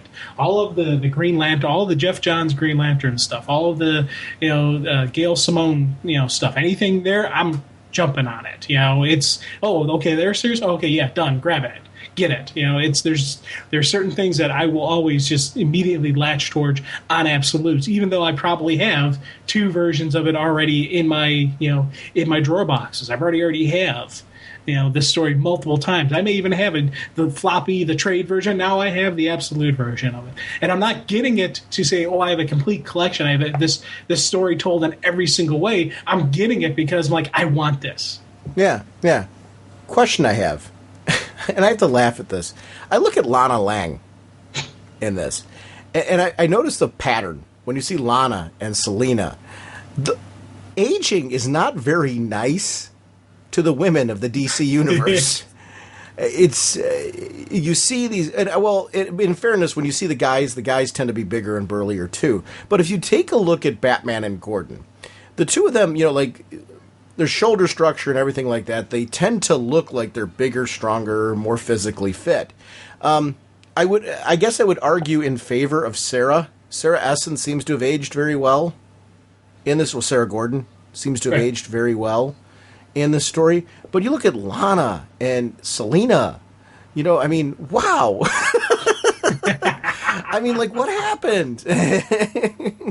Yeah. I noticed that as well. And I was like, I didn't know how to approach that or comment on that because I feel kind of bad for her because, you look at Gordon, obviously Gordon's going to be in shape because he's the police commissioner. His personality, his style, he wouldn't let himself get really soft and weak just because that's how he is. Bruce, he's Bruce. Come on. He's not, even though he's quote unquote retired all these years, he still wasn't completely letting himself go. Now, he's not the same type of Batman shape he was in his prime, but he still is Bruce. He's not going to let himself develop a gut. And same thing like when we see Ollie later on. These people are still going to keep active. But I do think that the women kind of got, an unfair treatment. And part of it could be the fact that their professions, Selina being the madam, she's no longer entertaining clients. So she's more of, the hostess, more of the manager, more of the person who's actually maintaining, the business aspect of it. So she's maybe she's gonna, just needs to have a more motherly look to her. And Lana, I don't know. I try to come up with understanding and explanation as to why, but I do feel bad for him because, it is kind of curious. It never stood out for me until this read through, and I don't know why, but I noticed here's the thing. I don't notice, a male, it would be one thing if you had, I'm trying to think of, let's see, Jimmy Olsen. And he shows up and Jimmy Olsen's put on some pounds and stuff like that. I've been like, okay, they're kind of going for, as people age, the ones that aren't as physically active. But I just noticed that it's the female characters. I'm like, boy, the time's been very unkind to the women of the DC universe and in the Dark Knight Returns. Only because it's a sharp contrast to the male characters. Batman's very, physically fit. Gordon's physically, and arguably, you could say that Gordon's still active. And Sarah looks in fairness, Sarah looks very good too. If anything, I think Sarah looks better than anybody in the whole series as far as age-wise. Because you figure that she had to have aged, if you look at year one, she had to have aged considerably too. And she looks really good. So I gotta give props to that. And I would imagine it's the love for the character. But I found it, I wanted to mention it just because it was something that stood out for me this time through that had never stood out for me before. I was looking, I'm like, wow, time isn't so good to the women folk of the DC universe. And I don't know why that stood out for me. I think nowadays there'd probably be a lot more uproar to that. Just because, it would be nice to see, maybe... Yeah, I think we would get more commentary on that we would get the question, why is this happening? Yeah. I'm with you with the whole, your Jimmy Olsen example was brilliant. I would have loved to have seen a Jimmy Olsen in there that was kind of a little bit more, like he'd been to the donut shop. If that makes sense. Because I'm not the most physically fit fellow. So, I'm not saying I'm not saying it from that standpoint. It's just I've noticed that the male characters in this story tend to be a little bit more physically fit. And I thought that was just something that I found that was fascinating. Just a weird little comment as I was going through. Let's talk about Jim Gordon and Sarah Essen, because Gordon's married to her in this. And for me, that wasn't something that was ever an issue, because I guess I'd gone through so many years where he wasn't married to Barbara, that the idea that he would be married to somebody else years later just didn't really have a problem for me. But how was this for you reading this? Did you make the connection between year one and this when you read it? Or because I guess you read this in a different order. You read this first and then year one. Right. Yeah, well, yeah, the first read through back all those years ago, I never knew who Sarah was. I didn't know anything about that, or it didn't. All I knew is okay, that's Gordon's wife. Oh, okay. And to be honest, I probably maybe didn't even know about Barbara Gordon, or any of that. So I really didn't know too much about Gordon's love life and his marriages and whatnot. So for me, that whole part was, oh, okay, it wasn't an issue. It was, this is Gordon's wife. Okay, move on. Now, when I'm reading it for the podcast, I was like, oh my God, that's awesome. That's Sarah still around. Yeah. And I loved seeing that it was immediate connection. I was like, oh, this is cool from year one. And, you just play it in your head that in the Miller universe, she comes back. And hang on, Jim, hang on though. But this is the capper of the whole story is this predates year one. This predates year one? Yes. This came out in 86. Year one was released in 87. Okay, see, again, Which it gets heady when you start thinking about what it was like reading this back then. My exposure to her was here. And then in year one, he brought her into Gordon's past. So it was like, whoa, the girl from who we marries later is like in year one. I think it's part of the reason why you and I have a very different reaction to seeing those scenes in year one. Because I didn't see that first. I saw him married to her later before I saw him meet her in year one. Now that makes it really cool for me because I had no idea. I always thought that year one came out first and then later Dark Knight Returns came out and just everything. I honestly thought this was how that played out. And I actually even thought that Jason Todd was already dead in the regular series when Dark Knight Returns came out. That's how I kind of thought the timeline and the order was. So that's kind of neat, the fact that this is the introduction of Sarah. And then in year one is you see her, this is her introduction to the readers, but in year one you see her introduction into the universe. That actually makes things even cooler for me. And this is another one of those, wow, that's cool. That's, again, great storytelling. This makes this, a great story. This makes this part of the reason why this is an iconic Batman story, because of these different layers, because of these different, oh, I did not know that. Oh, neat. I really liked the social debate about the vigilante, because that was really something that was being brought to a forefront in this story, which was not something that we saw too much of. Batman was a part of, the police force, almost. Growing up, that was always my exposure to him. And this idea of starting to really heavily explore that not everybody's going to be happy about this guy running around doing what he's doing as a vigilante, started to add a realism to Batman's world, which is crazy to say, I know. But it started, really, you started thinking to yourself, wow, this, I don't know that people would be so open-minded to this. I'd tell them they're crazy, because I'd love Batman running around and stuff. But this is it felt real. It felt like this is how adults would perceive Batman. Which was great as a kid in high school, where you're at that, transition phase where you like to think you're an adult, but you're really not. Yeah. And you somehow think you know more than the adults right now because you're reading Batman and you're like, the adults just don't get him, but I sure would. That stuff was really great. Yeah, well, and that, again, is something that different time periods of my life reading this, that was something that when I first read this, I was like, really? They're gonna, the hate for the bat. Come on, all those years of service, everything. And I was thinking in those lines, I was like, oh, okay, it does make an interesting story, but I wasn't so, oh my God, this is awesome. Now, as an adult, when I'm reading this, I see this, I'm like, oh, okay, that's kind of cool. That's a great political and social commentary about society, how we would actually handle this crazy nut job in a bat costume beating people up. Would we be okay with it? Would we blindly say, yes, go ahead, do what you want? Or would we say, okay, what's this guy's motivation? Why is he doing it now? Why come back now? What's going on? He's been gone for 10 years. Why is he surfacing? Is this the same guy that we knew before? Or is this a new guy? Can we trust this guy? And I like the questions and the comments that are being raised, and I do laugh at the negative people that they put up there. And it's great social commentary about society, how we look at things.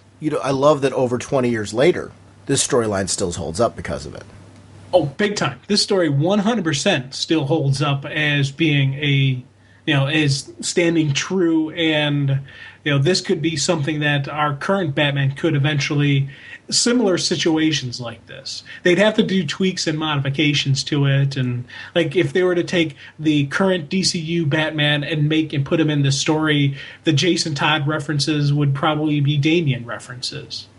Have you talked to Dick? Maybe have you talked to Tim? Or have you talked to, I don't know, maybe somebody else? There could be other tweaks and modifications and references to other characters. But this overall core of the story that we're getting could very easily be told using our current day Batman. I think that again is something that shows quality of the story we're getting told. The shakedown of Two-Face's guy. And you see the bat symbol put up, the bat signal put up again for the first time. What I loved about that was you've got 4 panels where you've got Carrie Kelly's reaction to that, the sense of wonder. I've always mentioned on the show that one of the characters I've always loved is Robin, because Robin is kind of our way of being Batman's running buddy. You feel like you're right there with Batman. You're a part of, Team Batman and all that. Because to me, as a kid, I threw on the cape and stuff like that and wanted to go around pretending I was Batman. But I think there was that part of me that always wanted to be Batman's sidekick, because you want to be with Batman. You know what I mean? You want to be like that. You want to be his partner. You don't want to be Batman. You want to be his partner. And Carrie Kelly, just harkens back to everything that I love about great comic storytelling. Writers who have this way of using supporting cast members or using panels, and artists that using these panels to evoke this emotion where you feel like you are a part of this sense of wonder. This dramatic build to, we don't see the signal until Carrie sees it and we get her reaction. This kind of, I got my head down and, whoa, that's cool. And then we see what's so cool about it, as they're talking about twice as big and all that stuff. I just thought that was really fantastic to see the shakedown pay off and that iconic moment that we all want to see, which is not only the signal, but Jim Gordon and Batman having a meeting in the minds. Yeah.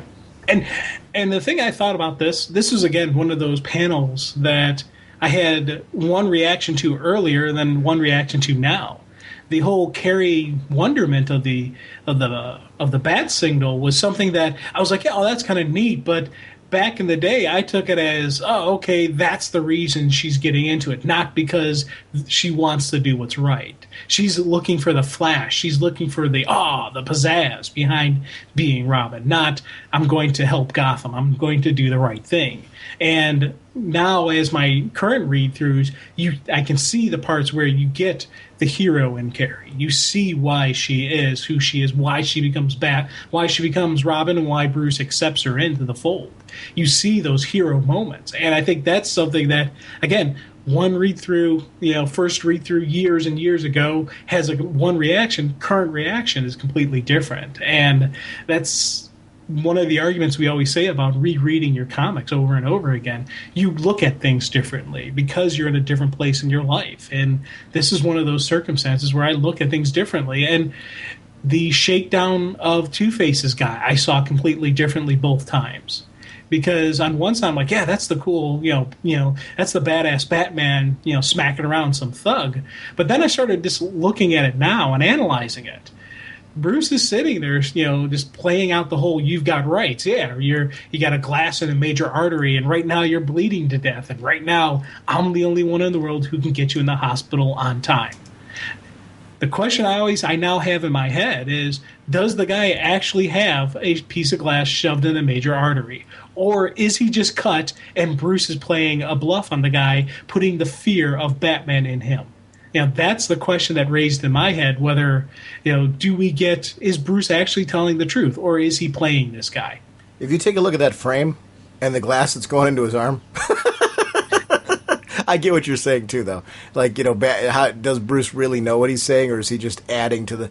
See, and I could actually, I'm joking around, I could see it both ways, because I could see Bruce using the intimidation of the situation, which is what he does, to do that. I could see it going both ways for just a lot of the reasons that you're saying, so I'll take my joking out of it. I want to comment on something you said about Carrie and kind of add to it. See, to me, I didn't take the moment that Carrie was motivated to become Robin to be when she saw the bat signal. I took it as that path began when he rescued her back at the arcade. And I think that was when she first started to... I think if this sequence had been first, I would have agreed with that. But the fact that she had that rescue at the arcade and got to see this guy when, she was going to this place where she's telling her friend everything's going to be okay if we go down here. And it turns out not to be so okay, but this guy happened to, because he was this person who's not afraid to step out of the shadows, or maybe to use the shadows in a way that protects others, that became something intriguing to her. And I think this was a continuation down that journey versus the Flash and all that. Whereas I think if that had come first, and it's totally fitting what you're saying as far as in a read-through, your focus is going to be different than what you catch in the initial sequence. But I love that Carrie's first experience was not seeing the bat signal, because if she had seen that, that would have been a fatal flaw. You've got to see a motivation to her that predates seeing that signal. Otherwise, you've got a real problem. And to be honest with you, I completely agree with you on Carrie's motivation. My first time I read this, I didn't see it that way. I saw it as that symbol was the first time she wanted in, and that was part of my dislike, for her as Robin. Whereas when I'm reading through this, when I've gone through the multiple reads through the podcast, I completely agree with you that her initial time she wanted to start doing something was when she saw that somebody can step up, that somebody can be that, be that force, that champion for the people, fight for the weak, everything that a true hero needs to have. Those notions and that concepts were born in her in the arcade when Bruce stepped up, when Batman did that and took down those guys. And that's something that current read through, I can see that, and that's part of the reasons I really do like her as Robin, and I think she's worthy of the title. Because for me, you don't have to just be worthy of the title of the Bat, you have to be worthy of the title of Robin, because that's the character that, as time has gone on, I become very fond of. And Tim Drake, Damian, even some of the Jason stuff, there's been a lot of these Robins that I'm like, man, you know what? Robin's a cool character. He's somebody that gets overlooked a lot and doesn't get the street cred that he should have. And Carrie, she holds it. She can hold her head high and say, yes, I am Robin, in my opinion right now. As we're watching this sequence with the Joker, the joke with the bomb didn't make it to the animated feature, did it? No. I like that here.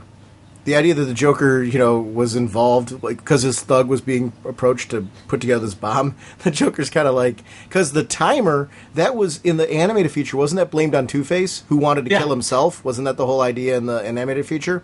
And here, I like the idea that the bomb's going off at the wrong time was because the Joker saw it as a joke. I like that. Exactly. And that was, what? Is weird, because initially I was saying I liked how the Joker was handled in the animated series, because in the animated movies, because he was more vegetated state throughout all of this process, and he really didn't come alive until after a lot of this process started going. Whereas in the comic we get more animated Joker. We start seeing him earlier on, and it seemed to me like the Joker was brought to light later on and brought up, he was more vegetated in the movie. And I was like, oh, that's kind of neat. I liked how that played out. But when you start doing thoughts like this and you start thinking of that, and, did the timer go off because of the Joker, because of the Joker playing a joke on Two-Face, or was it always Two-Face's plan? How's that playing out? I think that's, again, a really neat, subtle little kind of a story element. Well, in the comic, it's really clear that it is due to the Joker, because the Batman notices that the bomb was disguised as being of Joker origin. Mm-hmm. That's one of the things that clearly plays out as detective work in the comic. The animated film, to defend it, and its reasons for doing it, they were saving as much as they could of the Joker for the second film to give continuity. So that way the first film would have its complete story. So the Two-Face story was all handled in the first half. But a lot of the Joker part, except for the end where, we get the Batman darling wake-up call that we get at the end, that was the cliffhanger of the first one. And most of the Joker animated stuff plays out in the second act of this story. I think it was a very good move on the animated end to make that change because of the amount of time in between the release of the two features. You gave everyone a complete story with your respective villains, and when you got into the Joker, the nitty-gritty all took place in the second half. So it was a very, very good move. I just really liked how it played out in the comic with the idea that the Joker was, because one of his thugs was called on to help make the bomb. Yeah. I really liked how that played out. Oh, God, yeah, and I agree with you. Now, one of the things I'm wondering is, when you were reading through this, did you think that it was Two-Face, or did you think that maybe it was somebody else? Oh, you're talking about with the face wrapped up? Yeah, with the full face wrapped instead of just a half, face, and it just everything that they were going with Two-Face. Were you 100% convinced that it was Harvey from beginning? Yes. You're talking when I originally read this? Yeah. Yes, but I will say that you and I read this at a very different time. So when I read this in '86, yes, but I'm guessing from your comments that you had a different reaction. Oh, definitely. And it's very hard for us to compare our reading experiences with this because the way I read it versus the way you read it. Yeah, remember I read issue 1 and kept reading it over and over and over again before issue 2 came out. So, the way that this story played out for me and the amount of read-throughs that I did on it, it just was a completely whole different animal than how you'd read it today. What was your experience? I'm curious on that because I don't really have a dispute to it. I actually had doubts that it was Harvey, that it was, maybe, it could have been somebody else. And my whole motivation behind my doubts one was the full face wrap. I didn't realize where they had gone until they actually revealed it. But the other thing was there was that phone call from Harvey to Bruce saying, "Hey, Bruce, I appreciate everything you did for me and I'll find a way to pay you back." And, that was on his answer machine before Harvey disappeared. So it was something I was like, the guy would leave that message and then go off and do all this crazy stuff and then go full-on Two-Face mode. And it just had me thinking, there's going to be a swerve here. This isn't actually Harvey Dent. And it wasn't until the ending sequence when I realized, okay, yeah, this is Harvey Dent. And oh, wow, okay. And everything that played out with Harvey, I saw that and I understood it. But when I was initially reading this, I was going, wait a minute, is this Harvey or is this not Harvey? What's going on here? And there was a lot of questions, a lot of mystery to me. And I thought that was something I kind of liked about the sequencing going through here. Now, here's where, though, I was off on what my thinking was, because I distinctly remember this. I was assuming the mask, the wrap, was on him because it was going to be open to reveal that Harvey rescarred himself. That, when he pulled it off, we would actually see right. Two-Face, not Harvey Dent, still the restored version. Until, the whole reveal of, psychologically, Harvey was seeing him as this horrific monster, and that everybody else was pulling a cruel joke on him, and that's why he was lashing out. I didn't see that coming at all. And I'll be honest with you, I didn't remember that from my first read-through. For some reason, I had it knocked in my head when I was doing the read-through for the podcast that Harvey did scar his face fully. Again, I'm trying to remember back in a long time ago. It's been since I read it, but for some reason, I had it knocked in my head that Harvey actually scarred his full face. So when I was reading through this and they remove the bandages and you get those sequences where it goes from perfect face to scarred face, perfect face, scarred face, that's when I was reading, I go, oh my God, Harvey thinks he's completely scarred, not Harvey is actually scarred, because I was remembering in my head that Harvey completely scarred his face. I loved the iconic shot where you've got Batman almost sideways, upside down, whatever you want, underneath the helicopter, when he's using the gun as a harpoon grapple kind of thing. I'm not a big fan of Batman with guns. It's just not, year 2 they have that thing where he's going up against the Reaper and you see him with guns and stuff like that. And I'm cool with that for the storytelling purpose of that. That worked out really well. But I loved seeing him in this with the extra leg wrap. It's clear that he's got things in there because he's carrying the gun now and using this as a grapple. He needs a few more things on his person. Yeah. So it's funny, as being somebody who doesn't always feel that people need 750,000 extra pouches, when you see Batman using a tool or equipment that he hasn't used before and you've got an accessory that goes along with it wrapped around him, it added a realism to me. I thought was cool. I loved the use of the gun here because he wasn't using it the way you would traditionally think of somebody using a gun, but it's Batman's way of using it as a tool, using its respecting what it can do. And that was cool. I really enjoyed how that played out. Yeah, that was something that threw me. Because, again, I didn't remember the gun sequence. I for some reason, I had blocked it out of my head. So when I was reading it this time for the show, the first time I saw him holding the gun, I'm like, what's he doing with the gun? Wait, this is Batman. I was like, wait a minute. And I was trying to recall memory banks. I'm like, I couldn't remember it. And then when he shoots him, I see it's the grappling gun. I'm like, oh, okay, that's cool. Because, again, you're looking at he needs to reach out the grappling hook farther than he would normally need to. So he's got the weapon for it. He came prepared for the Twin Towers. He came prepared for a dual hit on the two spires because he knew Two-Face was going to do a double hit. So he had to prepare for that distance. The way he prepared for it was with the rifle with the modification. And then that does lead to that great sequence with, hitting the chest where he's got the extra padding. And this, again, was where inner dialogue really escalated the story, really helped push it along, because you get Bruce talking about, why do you think I wear a target on my chest? Right there was that great analogy and that great explanation why he's got this bright, big yellow thing on his chest there. I love the ending sequence of this where I see him. I see a reflection, Harvey. And you see him with that reflection looking at the demon of the bat, and seeing that and trying to say, am I in the same place that he's in? Is this still, who I am? Or what makes me better than him? Or more sane than him? You would have to question that constantly doing what he does. And that's something that I really found, you're getting this deep-rooted thing where Batman's always been your guy of total confidence growing up. And seeing that the guy has to question his own motivation, his own drives, and what that means for him, I found it really to be engaging in this. That part of him that, as he comes back into this, is he headed down the right path? Is he doing the right thing? Is there morally a right move for him to be doing this? And I like that. I like that, him questioning himself. What separates me from Harvey? Because that's something that the police are asking.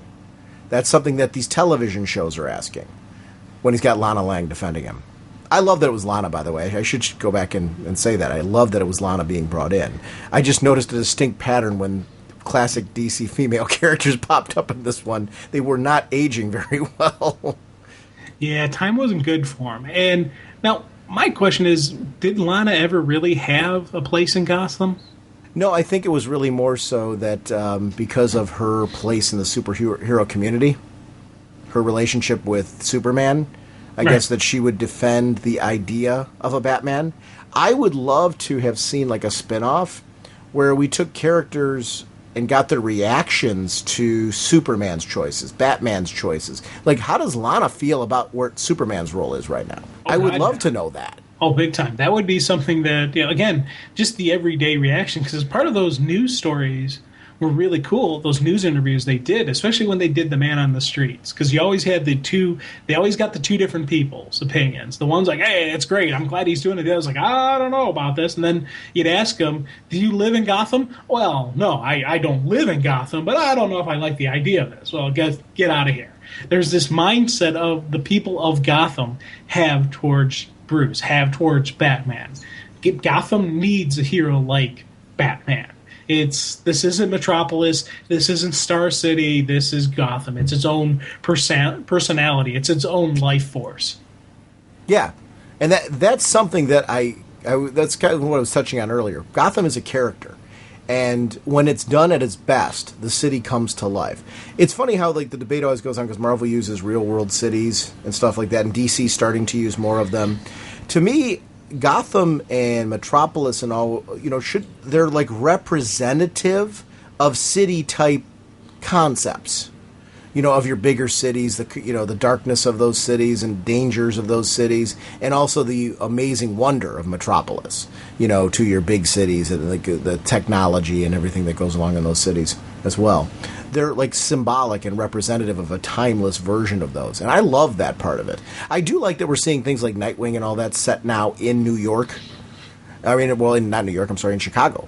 Yeah. I like that there's, storytelling reasons why these characters would be basing themselves in real-world cities. Nightwing was based in New York for a while, wasn't he? Yeah. I got that right? I'm flipping where Nightwing was to where he is now in the past. But I don't know. I like that kind of thing. Do you prefer the fictional towns or cities that DC uses, or do you prefer the real world cities, or do you prefer like a hybrid where they're using both? I kind of prefer the fictional cities, but I understand why they're not going to get rid of New York City. They're not going to get rid of Chicago. They're not going to get rid of Washington, D.C. But I do like Gotham, Metropolis, Coast City, Star City. Where are the Hawks at?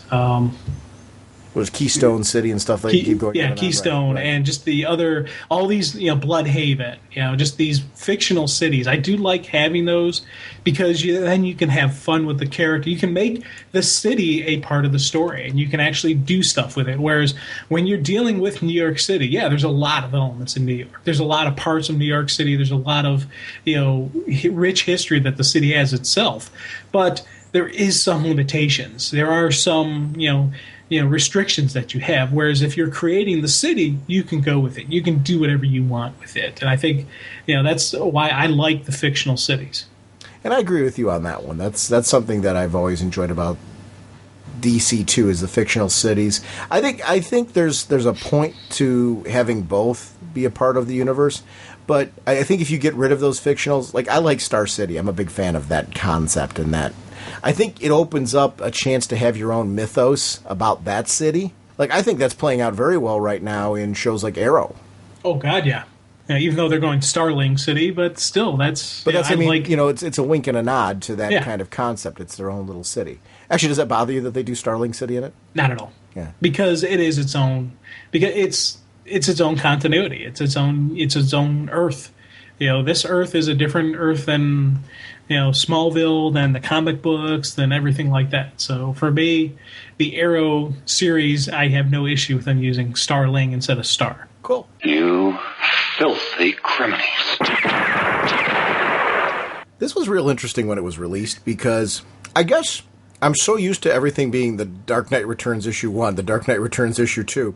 I forgot that when this was released, it was really like the main title cover was each one had its own label. There was a designation that this was the second issue on the side of the volume, and book 2 was obviously on the front cover as well. But it was Batman Dark Knight Triumphant, so everything was a Dark Knight theme, but it wasn't, every issue wasn't Dark Knight Returns.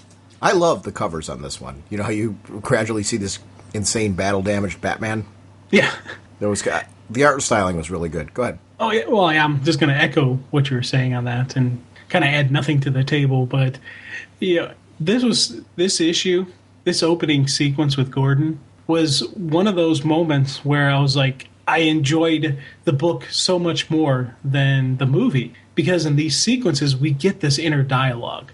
We get this notion of what's going through Gordon's head. But on the same hand, I loved how it physically played out in the animated because we got to see more than just Gordon. We got to see everything that was going on around him, the cityscape, the villain, and even just how the shooting played out with the mutant, where the gun, bang, and that's it. There's, you get no indication beyond it, but you actually see outside of, it's that Hitchcockian style where it's outside of the building, the flash, the bang, but you don't know exactly what happened between them. And I thought that was a great sequence in both paper as well as on animated. One of the things that really works in that sequence too is, he's reflecting on his own mortality and, feeling like he's coming to more of the twilight years in his life. Realizing that he's not the young guy that he was that was running around Gotham, changing everything and fighting against. But I love that as he gets nostalgic and as he has those feelings, he has these needs to say, I'd love to go hang out with Bruce. It's you can't even put a name on what it's not. It doesn't matter whether or not they sit down there and have something to drink or talk or anything. Just being there in their presence, this sense of camaraderie, the sense of friendship after all they've been through. I think, we're lucky enough that we have a friendship group like this, of people that you, reminisce about, and you have that sense of, it'd be great to see that person, to hang with that person, no matter how often we get together and that type of thing. So it's funny how I think my growing up, reading characters like Batman, and his relationship with these friends, I've valued highly when I've had close friends that I feel I can count on like this. We're lucky because we do know. I don't think everyone's lucky enough to know that. And I think a lot of our listeners are probably nodding and going, "Yeah, I'm lucky. I got a pal like that, or a couple pals like that, or something like that." If you have those people in your life that you can value like that, there's something really, really cool about that. And I'm a big fan of the bit where he gets into that situation where there's a chance where he needs to step up. I think of Sarah. The rest is easy. And you got to remember, I read this before year one. So the relationship with Sarah that's being established here is what I saw before I saw her introduced to the younger self. I think that's why I really do feel this is firmly why the two of us had a very different reaction to that. Oh, God, yeah. Oh, big time. Because, it's, again, you have a history, you have an understanding of her. Whereas with me, I'm like, okay. It's had me questioning. And again, this is another sequence where in the comic we have these the cigars playing out, but in the animated there's no cigars. Instead, it's the gum, or the references no cigars, or they don't have the smoking in the animated series. What do you think of Carrie's version of the costume? It's basically the classic Robin costume with the pixie boots and everything. Yeah. But I always liked the glasses/visor thing. Yeah, it's the personalization of it for her. Right. It's you need to have a little bit of style, and that's like her regular glasses. And I kind of took it that those were almost, if anything, prescription, because she always had those, but it's still a mask. It's it's just her style to it, and I liked it. I thought it was good. I've never been a huge fan of the pixie boots. I always like the more functionality. I liked the Tim Drake, costume and the later versions, and his Red Robin costume versions, and Damien's version, and just because there's always a functionality to it. But I have to admit, I had no issue with the actual Robin costume. And remember, this predates all of that. Right. So the Robins that have been before her all wore this costume in this universe. Yeah, and again, yeah, and it's funny because as I'm sitting here talking, saying I had no issue with it, I'm trying to remember back in the day, when I first read this, because that was when I had the dramatic difference of opinion than I have now, and I think it was just okay, whatever. She's going with the Robin costume, and I didn't even think twice about it, for anything that she's doing. It's like, in a way, I was thinking in my head, okay, she went to a costume shop and got it. It's not like she made it herself, and we don't know where she got the costume, how she got it, whether she made it herself or whatnot. I like that she is doing this whole parkour thing and doesn't know what she's doing. I really like that. I like that she's trying to figure it out along the way. It's obvious she's an intelligent girl, but she does not have the right skill set yet. Yeah. And it adds the whole thing to, Batman eventually needing to train her. But I like that. I like when we see somebody kind of okay, I want to do something. I want to join in. I want to help out. I really have no clue. And, she lands on that pipe and it starts falling apart and she's got to catch herself, almost dies. Yeah. Or almost hurts herself pretty badly. But still keeps going. I respect that. And you know what? I completely agree with you on everything you're saying, but the first time I read this, I didn't have that mindset. I kind of saw her as, I want to say maybe a comical relief or some part of the story, and that was, again, I didn't, remember, this is back a long time before when I didn't read I read a comic, but I didn't really study the comic like we do now. I didn't break everything down. I didn't look at it. I didn't do the multiple read-throughs. I read it. Oh, okay, yeah, that's a neat story. I know what's going on with it. Yeah, that's kind of cool. Maybe I reread it a second time, maybe, but I can, with this one, I remember these, kind of going through these sequences and just, these were the stuff that kind of turned me off of the book, because I was like, come on, this, she's no Dick Grayson. She doesn't know what she's doing. And I didn't realize and respect, the fact that she doesn't know what she's doing, but she's got to do something. She's got to step up, and she's got to make herself known, and she's got to try. And I think that's the nature of a hero, to see the wrong and say, I have to do something about it. I can sit here and see a bad thing happening and say, wow, that's terrible. I'll call the cops. That's one thing. Or I could see a bad thing and say, you know what, I got to step in here. I got to do something. I gotta, do the right thing here. That's the level she's at. And that's what I see her now as. I see her as that person who's saying, enough's enough. I gotta do this. And she's stumbling. She's making her mistakes. But she's not saying, whoa, that was crazy. I am never doing this again. Because I guarantee if I were to try something like this and have a near-death experience, just leaving my apartment, that would seriously go, I think I'll just write a check to the policeman's ball or something. And, just donate some money to the cops, and help them out and let them do what they do and I'll do what I do. It's funny.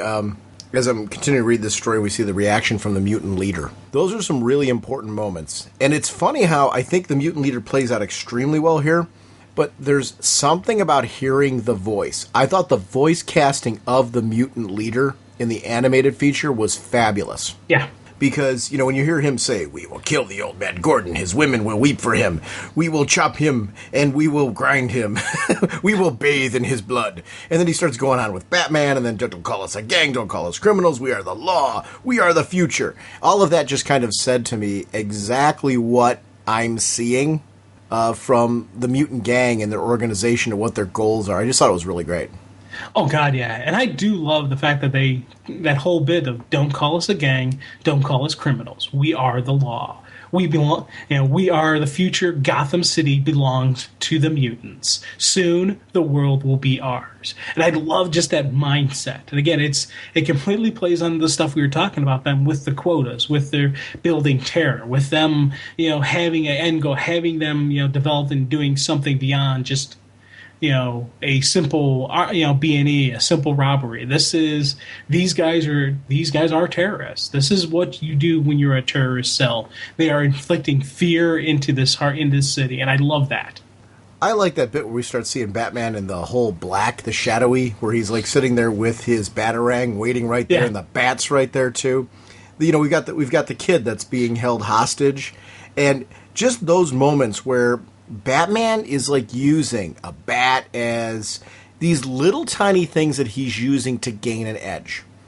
The numbers are not on his side. The weapons they have are not on his side. But the ability of being able to use deception, being able to use sounds, being able to use misdirection, the great part of like when that mutant guy is like shooting down his buddy. Because he thinks he's getting at Batman at that moment. I just thought it was great. I just thought it was really, really great stuff. It's not I don't know if it's supposed to be a comical moment, but I do love that. Spot, get out of the way. This that, huh? Look on that guy's face right as he's getting blasted out the window. That was just some cool Batman moments. But even should have gotten out of the way. Yeah. Now Batman smashing through the wall. I mean, that was just the power in that moment. It's one of the things that I really liked about this. When we talk about the Dick Grayson Batman versus the Bruce Wayne Batman, I like the sense of a power difference.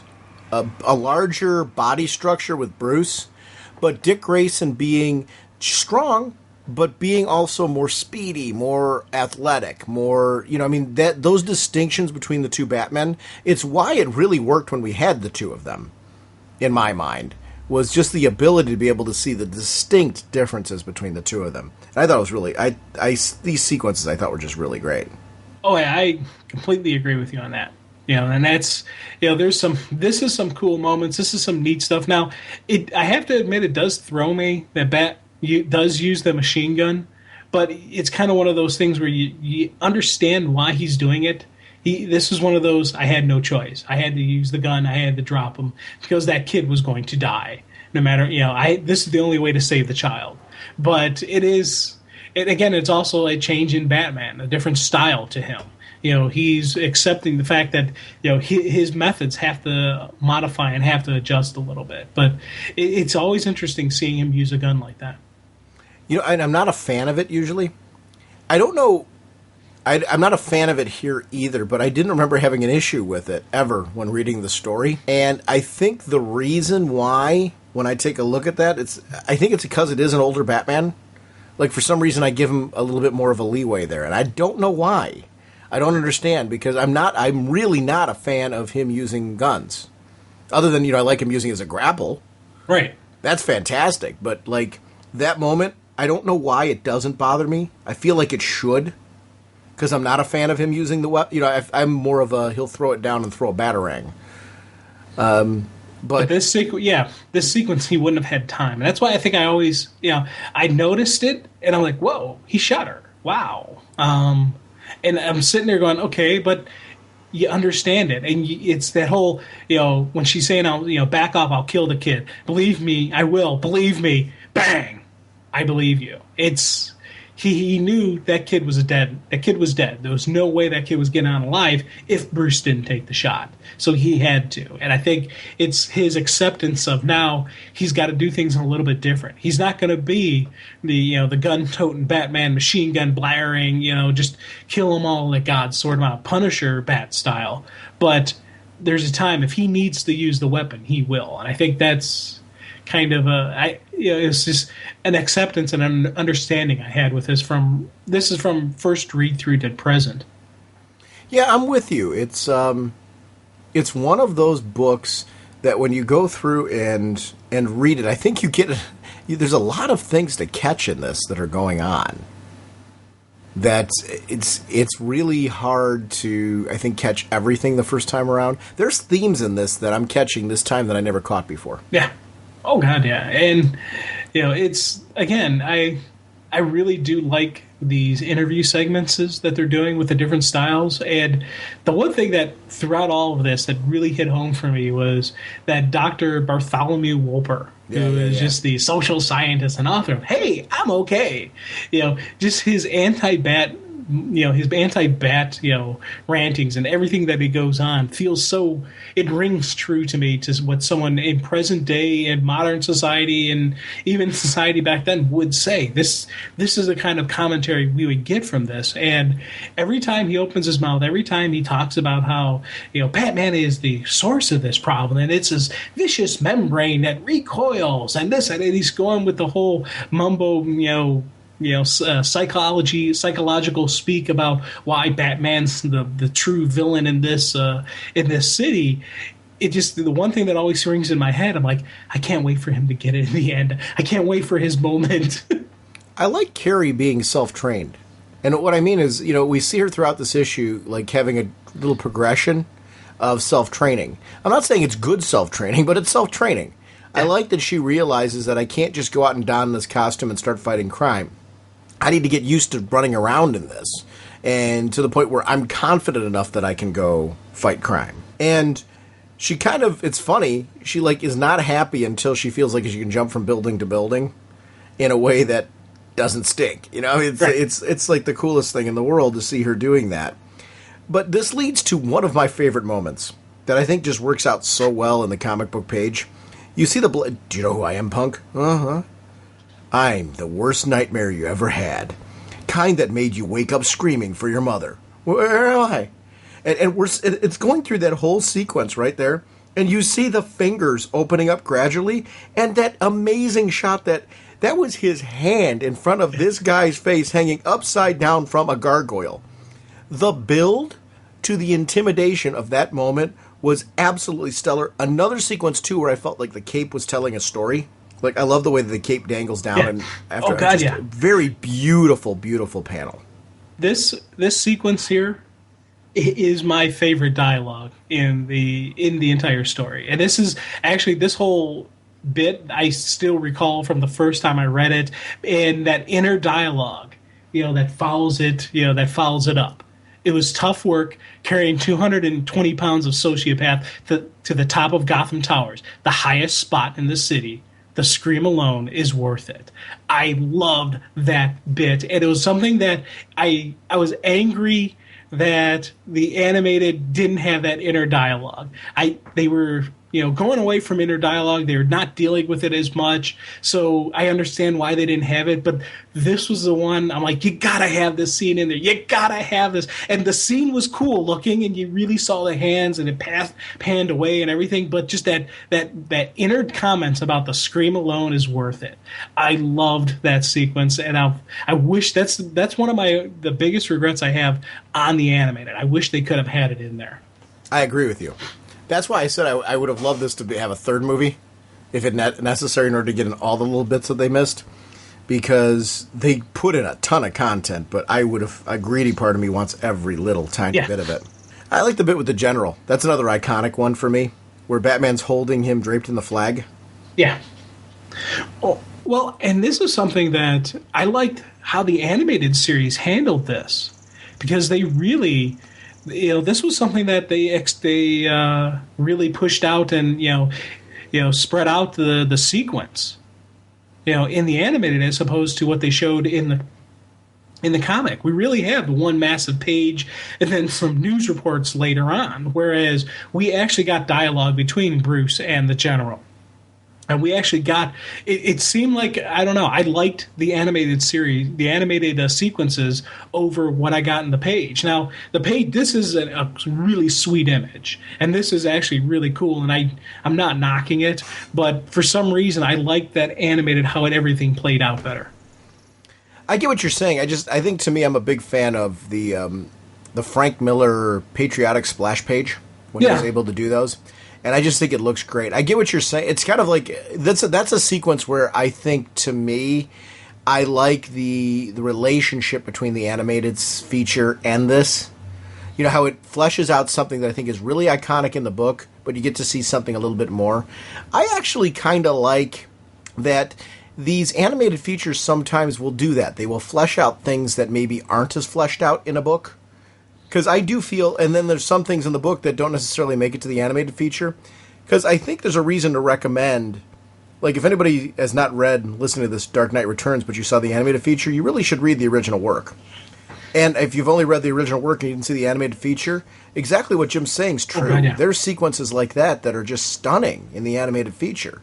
So I think they're great. Very similar to what I said about Year One. These are just tremendous companion pieces to each other that I feel don't contradict each other in any way. They're complementary to each other. And I think that's just a great way to do an animated feature based on a work like this. Now, I'm having a kind of a brain fart. Okay. General Nathan Briggs. He's somebody, right? He's been in the DC universe before, correct? Or is this somebody who they just created new for this? I don't know who General Nathan Briggs is. Okay, because it just, for some reason, the name is just ringing a bell, and I'm like, is this somebody or is this not somebody? And I was wondering if you would know. I don't know who that is. Yeah. I don't know. I know Nathaniel Adam. See, I think maybe that's what I'm getting confused on, is Captain Adam, but I'm not sure. It could just be that's who I'm, thinking of, and it could be I'm thinking of it. So he's not really a character that's been in the universe before, but I'm not sure. I just did a quick search for in comics. I don't see anything. Okay. That's, a nod to anything else. I'm not saying you're wrong. I just don't know. I don't have like this affinity for him. I don't know. Yeah. If anybody knows, just to defend you, I don't know every character from every series anywhere. So if somebody out there is listening and saying, "Hey, Nathan Briggs was this character," go for it. Yeah, definitely, because it's just the name is ringing a bell, but it could just be Nathan Adams that I'm thinking of, and it's nothing. So, but one of the things another thing about the animated that I think I liked better than the original was it seemed to me we got more of action sequence. And when I see action sequence, I mean like Robin beating up people in the animated series than we did in the actual comic. You think about the lead up points. We got the one scene where she puts the firecracker and the guy running the 3-card Monte game. But in the movie, we actually got her, going after muggers or doing physical stuff, and we got to see her actually interacting and trying to be a Robin. And I think, for some reason I got more of a feel from the animated than I did in the comic. But again, it's, you see the sequences in the comics where they are laying the groundwork. They are saying that this girl does have what it takes. It's just there's limited, pages. Yeah, and I'm a fan of that. I'm a fan of kind of expanding some of this stuff. Yeah. I also think some of the sequences with Yindel work out a little better in the animated feature. They get a chance to flesh her out a little bit more. And then there's sequences in here where I think that they'll kind of flesh her out. I think the character does better between two features. between the comic and the animated feature than she does independently in either one of them. Right. Yeah, I love... Oh, good. No, I was going to agree with you because, she's a character that I really didn't remember her name until after watching the animated series, after watching the animated movies. That's when I really started remembering her name. Especially my first time I read through this, I had no idea who it was that replaced Gordon. I was like, okay, I remembered it was a female, but I didn't remember anything about her. And then when I read it through for the podcast, I did have to go back. What was her name again? And I had to actually look it up. By the time, though, the animated series I watched the movies, I was like, oh, okay. Yeah, Yandel. I remember Ellen. There was a lot about it. I was actually remembering her, and she kind of had a characterization and a personality, and I was getting an understanding. Now, it could be the fact that multiple read-throughs plus there's multiple versions of her I'm seeing, so all that could have helped build it. It may not just be the animated, it could be all of the picture together, but this is a character that by the end of all this stuff, I got an understanding and a feeling and a groove for her. Yeah, she was great. I really liked the idea I liked that by the end of it, I really felt an affinity for her. Yeah. Where early on, I was like, really? I loved the Batmobile, the Bat Tank, whatever. The Bat Tank. Yeah, it's funny how the Bat Tank. It's funny how I didn't connect in much with this one, as this time around I connected it with the Tumbler, and I'm sitting there like, oh, I wonder with how much this made a wink and a nod into the Nolan trilogy. I wonder if things like that had something to do with the Tumbler. Yeah. To me, this looks like the Bat Tank that we got in oh God, what's the I'm drawing a blank on the name of it. Oh. The bat story that we covered on the show. Bat story that we covered on the show. What? I'm drawing a blank right now. Where they had to retake Gotham. The Cult? The Cult, thank you. Okay. I'm kicking myself. I couldn't think. Yeah, the Cult, and he even makes reference to it was he had to made some modified during some nasty riots 15 years ago. So is this supposed to be that tank, or is this from No Man's Land? Where's this tank coming from? Well, No Man's Land was way after this. Oh, okay. So it couldn't have been No Man's Land. Did the Cult happen before this or after this? I'm looking right now. Because that could be another cool moment if the Cult never happened. If this happened before the Cult came out, because this looks a lot like that tank. This is that same type of usage of it. This predates the Cult. The Cult came in 88. So once again, we get another cool, iconic Batman story, the Cult, that has either connections, ties, winks, nods, tips of hats to this story, which again, it adds to my appreciation to all the writers, that they all can look and say, let's pull this into it. Miller mentioned this tank. Let's make that story. Let's have that tank. Let's do that Batmobile. I'm glad to see that there's so many Batman stories that you can really pull out as being classic and iconic. Oh God, yeah. I'd like to see every hero be able to get, because there's so many heroes that I think have terrific stories. Wonder Woman has an amazing list of stories over the years that should be honored just as much. I would love to see in a day and age of digital for them to find ways to bundle essential stories together. DC's doing that, essential stories for the New 52, the continuity stories and things like that are important continuity stories. I'd love to see stuff like that collected digitally, where maybe you can get a cool digital price point for getting those classic stories and being able to read them.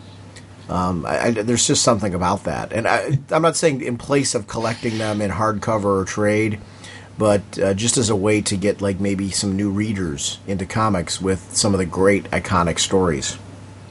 Yeah, and it's funny because this story with the rubber bullets comment. I remember the first time reading this, and he's saying he's shooting rubber bullets.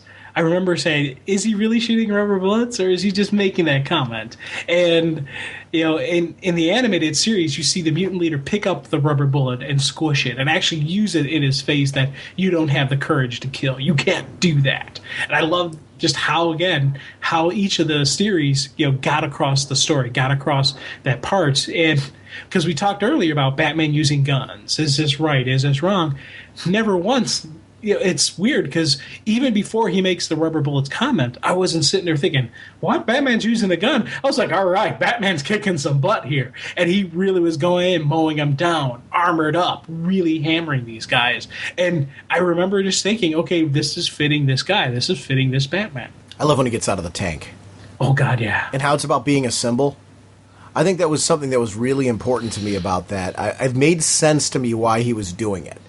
Because if it doesn't, you're going to question why on earth, when you have control of the situation, would you get out of that tank? But in this particular situation, it makes sense. In order to really shut down the mutants, you have to take down the leader. And it was great because it was also his lack of realization of just how old he was. So I love that he felt young again, and he actually holds his own, but then we see the mutant leader.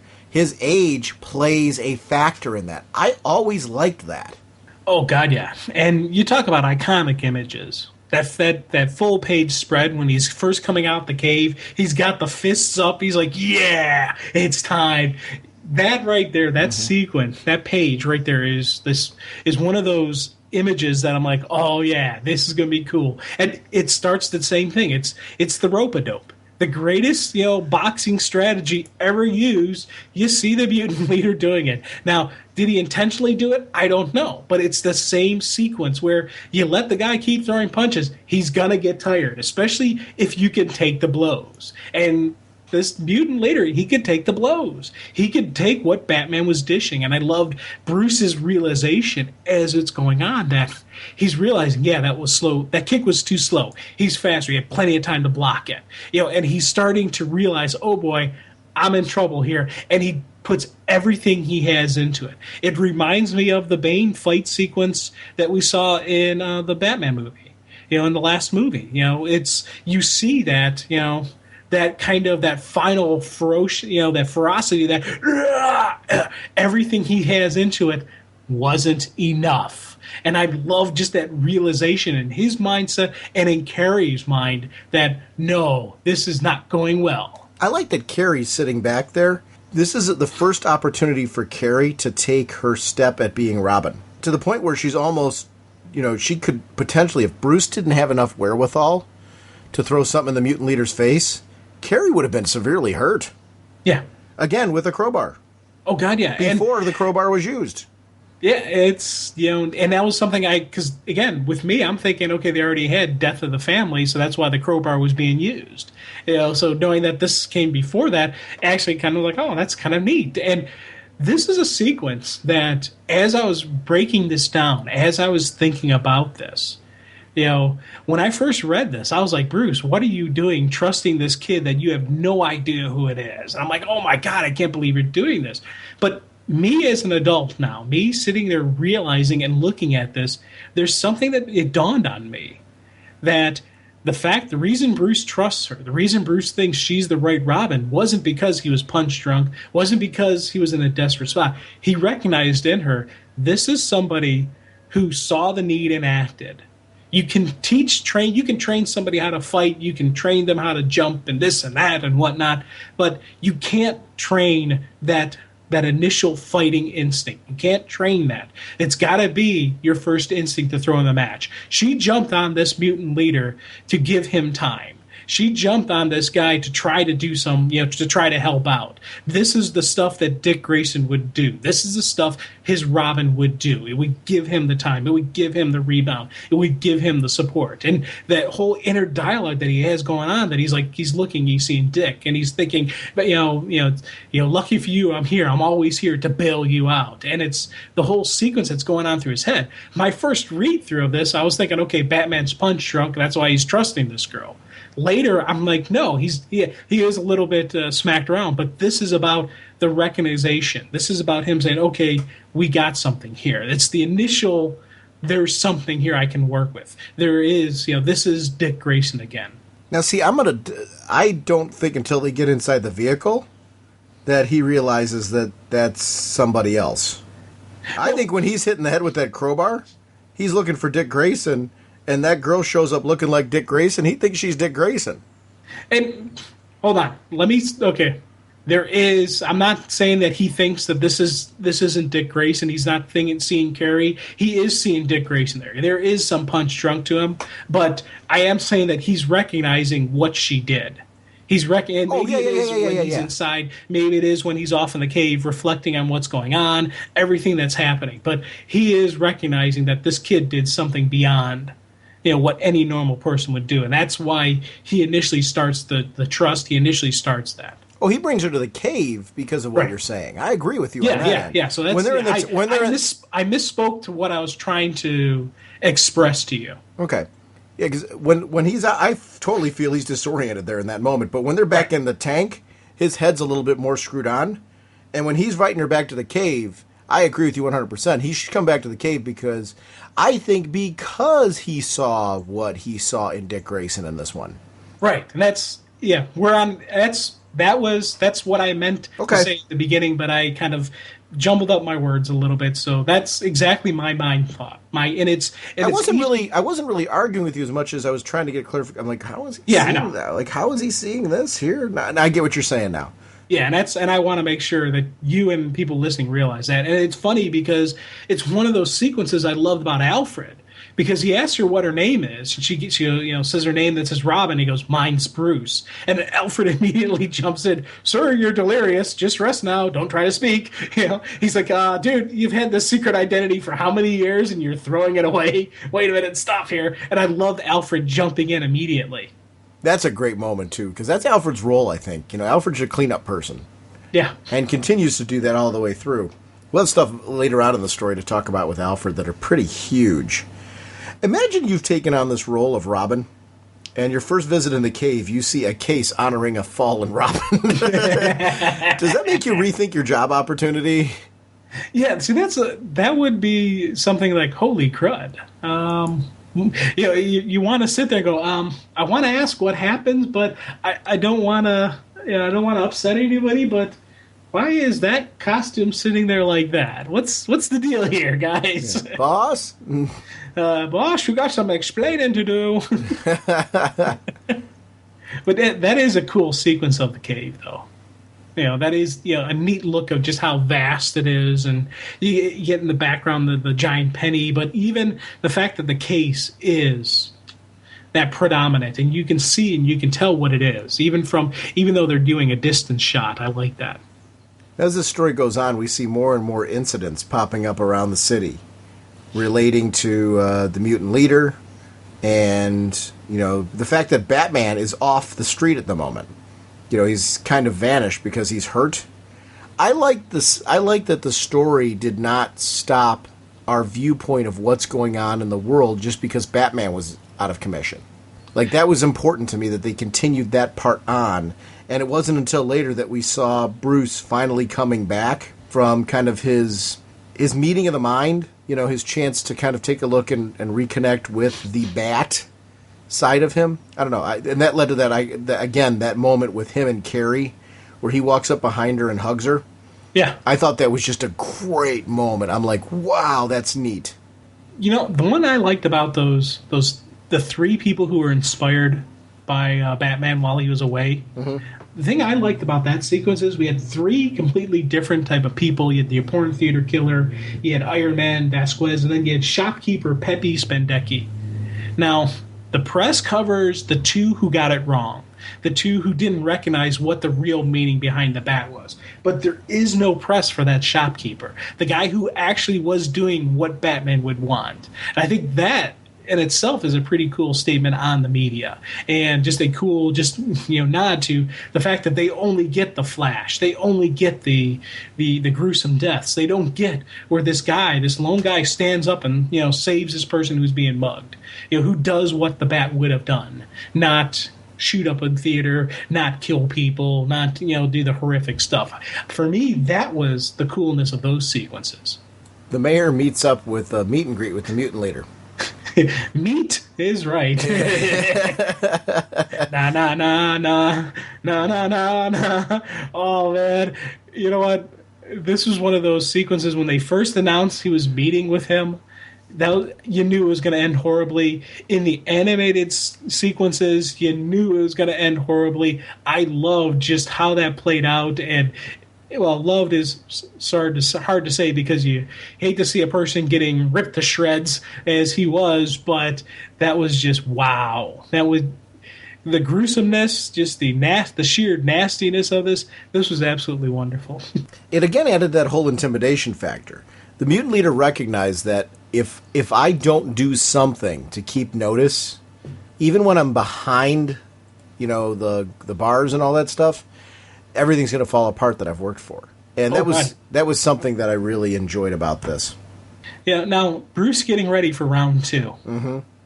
That was a cool Batman moment. I was glad we got to see just the prep. You see the framework. You see that he needs some extra reinforcement of his broken arm, dislocated shoulder, all the bite marks in him. And just the fact that he's like, okay, round 2 time.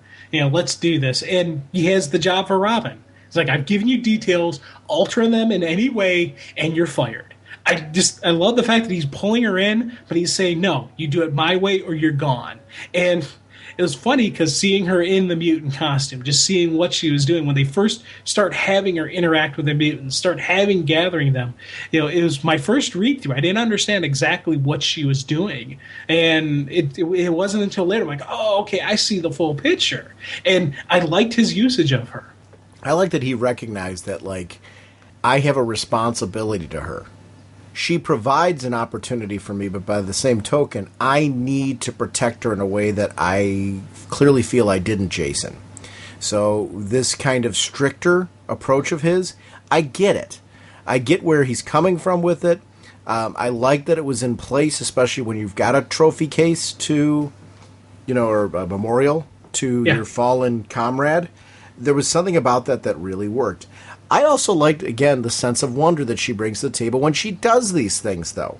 When she's taking off her disguise and you got the smile afterwards. Yeah. There's something cool about that, that brings hope.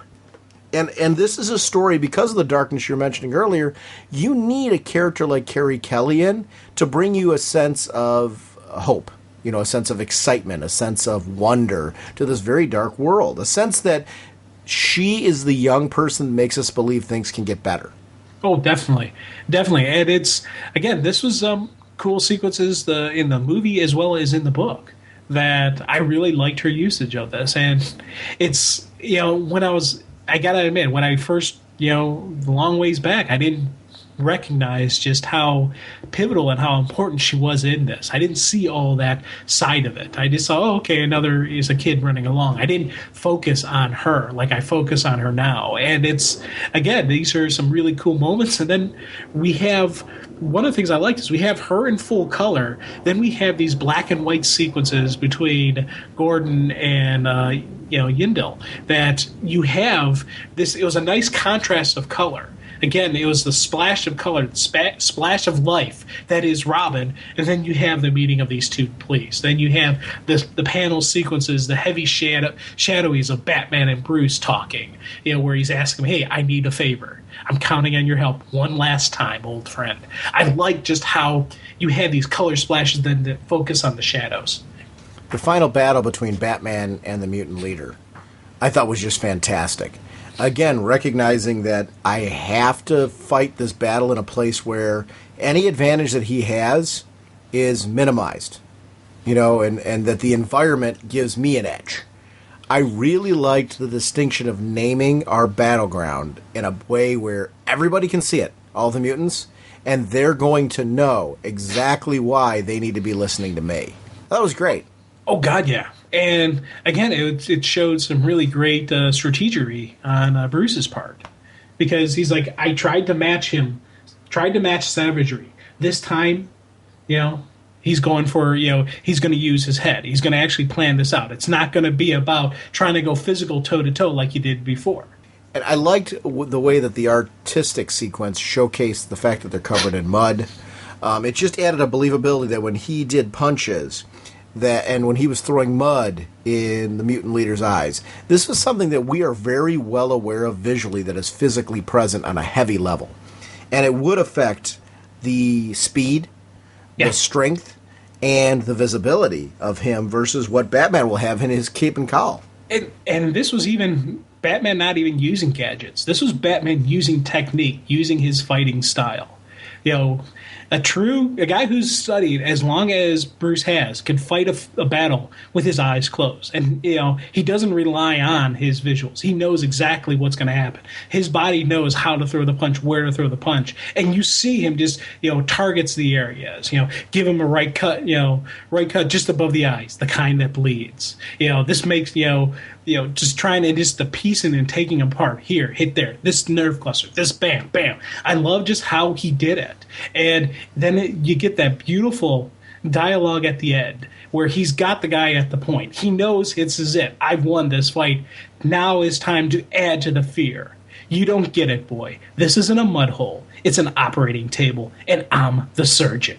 And I love just how, that final piece of intimidation, that final piece of fear that he's instilling in these guys, saying, okay, this is who I am, this is what you're up against. I like with all the pros and cons that he would have inspired a bunch of the mutants to form their own little cult, their own little sect off to the side, the Sons of the Batman or whatever it was called. Yeah, Sons of Batman. Yeah. That was just really fantastic. And Gordon always kind of maintaining the I said no comment. Trying to be diplomatic, trying not to make things work, not to escalate the tensions between the police and Batman. To be kind of a voice of reason that can be heard. That's a hard thing to do in the place that he's in, especially with retiring. He doesn't want to escalate things. He wants to leave things in a place where maybe there's a possibility Batman will reconnect with the police department. But if he doesn't, it's not going to be because Gordon escalated things. I love that when we see Batman at the end, we see him calmly there, but when he sees outside in the sky the shadows and then hears the wolf howl, he's connecting with that side of him that he has not connected with in such a long time. And it's just, I thought it was a terrific ending to an issue, where you just have that moment. And we know, okay, we've got some closure here with what's going on with the mutant leader, but now we've got to start dealing with the Joker. And, the big bad that we want to fight. And I had no idea when I read this series that it would lead to a inevitable confrontation with Superman. Not realizing that him coming back on that level would bring out, the big blue cheese. But I thought that was just really, that's something we're going to have to discuss when we talk about issues 3 and 4.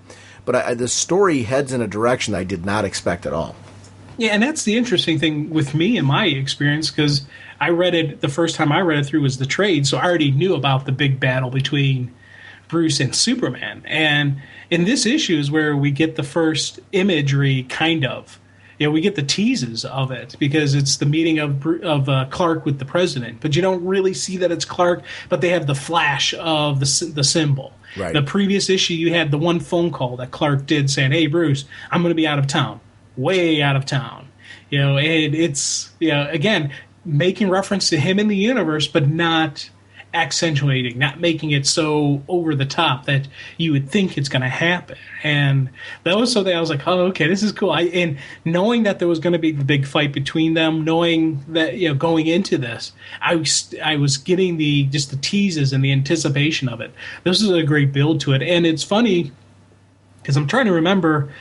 With the animated, they really didn't bring Clark into it until the second movie, until part 2. So they really kept him out of it. Yeah. I mean, it was an interesting build. You know why? Because I think they had so much going on in this series, and that was the great thing about it having this double, over 2 issues in each story. The fact that you were able to do that, you were able to build this big, huge story, introduce characters gradually, and yet you always feel like with every single issue you're getting the ending of something big and major that you're a part of. That was something that I really ate up, the fact that this story had so much going on. I think that's hard to do. Oh, God, yeah. And it's funny because the more we talk about it, the more I like this, and I think part of it is me just getting a grasp on the story, and it is an appreciation for what the story was and what it was at its time, and how much nods and connections that the present and future stories will have going back to this. This is a story that is respected among creators even, and you can tell by them making nods to it, by making homages to it, and just little references to stuff that had occurred in this story. And I think that for me is a really cool moment. Yeah, well, you said from the get-go, though, of this conversation that the animated series kind of brought the animated feature. I'm saying series. The animated features kind of brought you back into the story. So you were a fan of the animated story right from the get-go. Am I right? Oh God, yeah. The animated. The way I did this, I did the reread. My first reread for the podcast. Then I did a second reread, because the first read through is just I read it, then I go through again where I'm not reading any words, but I'm just looking at the images and I'm just looking at the pictures. After that read is when I then watched part 1 and part 2. Okay. And I watched those after part 2 had come out when we were getting ready for this. So I never read them. I never watched them when they first came out. So I had that, and I was like, oh, okay, this is cool. So it was something that I had just a fresh reading, and then went right into part 1. Took a little went in and did part 2. So I did both movies back to back on I think it was a Saturday or a Sunday or something. But so it was I had a cool kind of a Batman Dark Knight Returns marathon.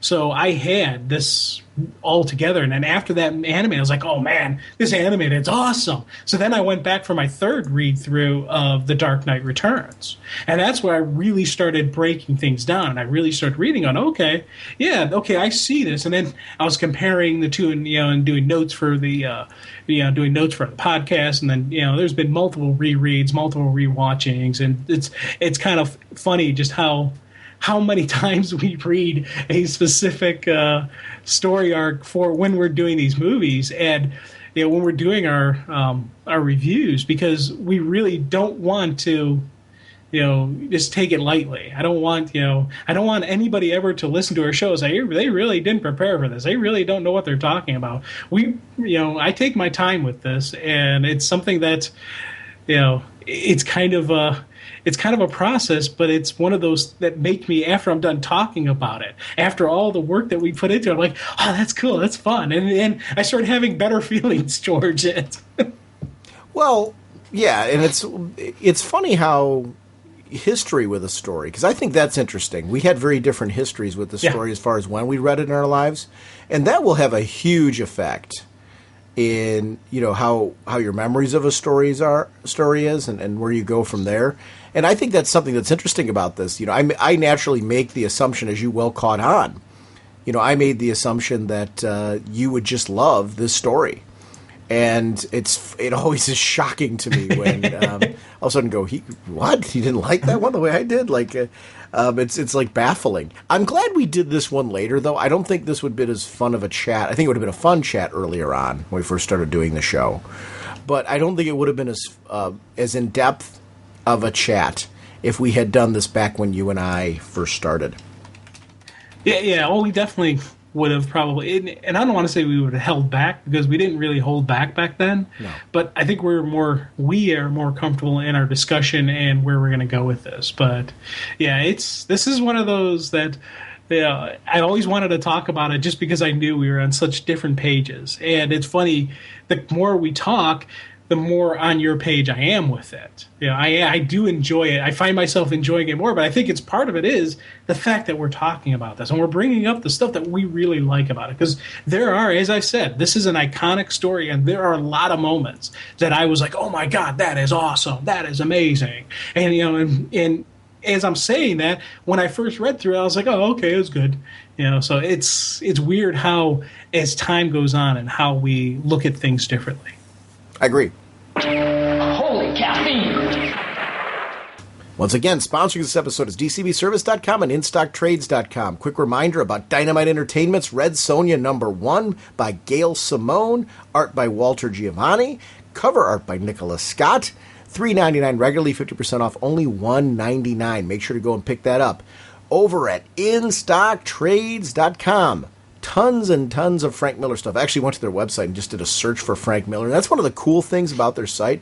You can search by writers, artists, publishers, all kinds of really cool ways to find the material that you're looking for, especially if you're like, I don't know everything this author has done or this artist has done. It's a great way to kind of search and find some material that you haven't found before. But they have all of the work we've been talking about in recent weeks, Absolute Dark Knight hardcover in particular. I know you said you don't have that. Are you? Let me ask you this, Jim. It's a good time to ask this.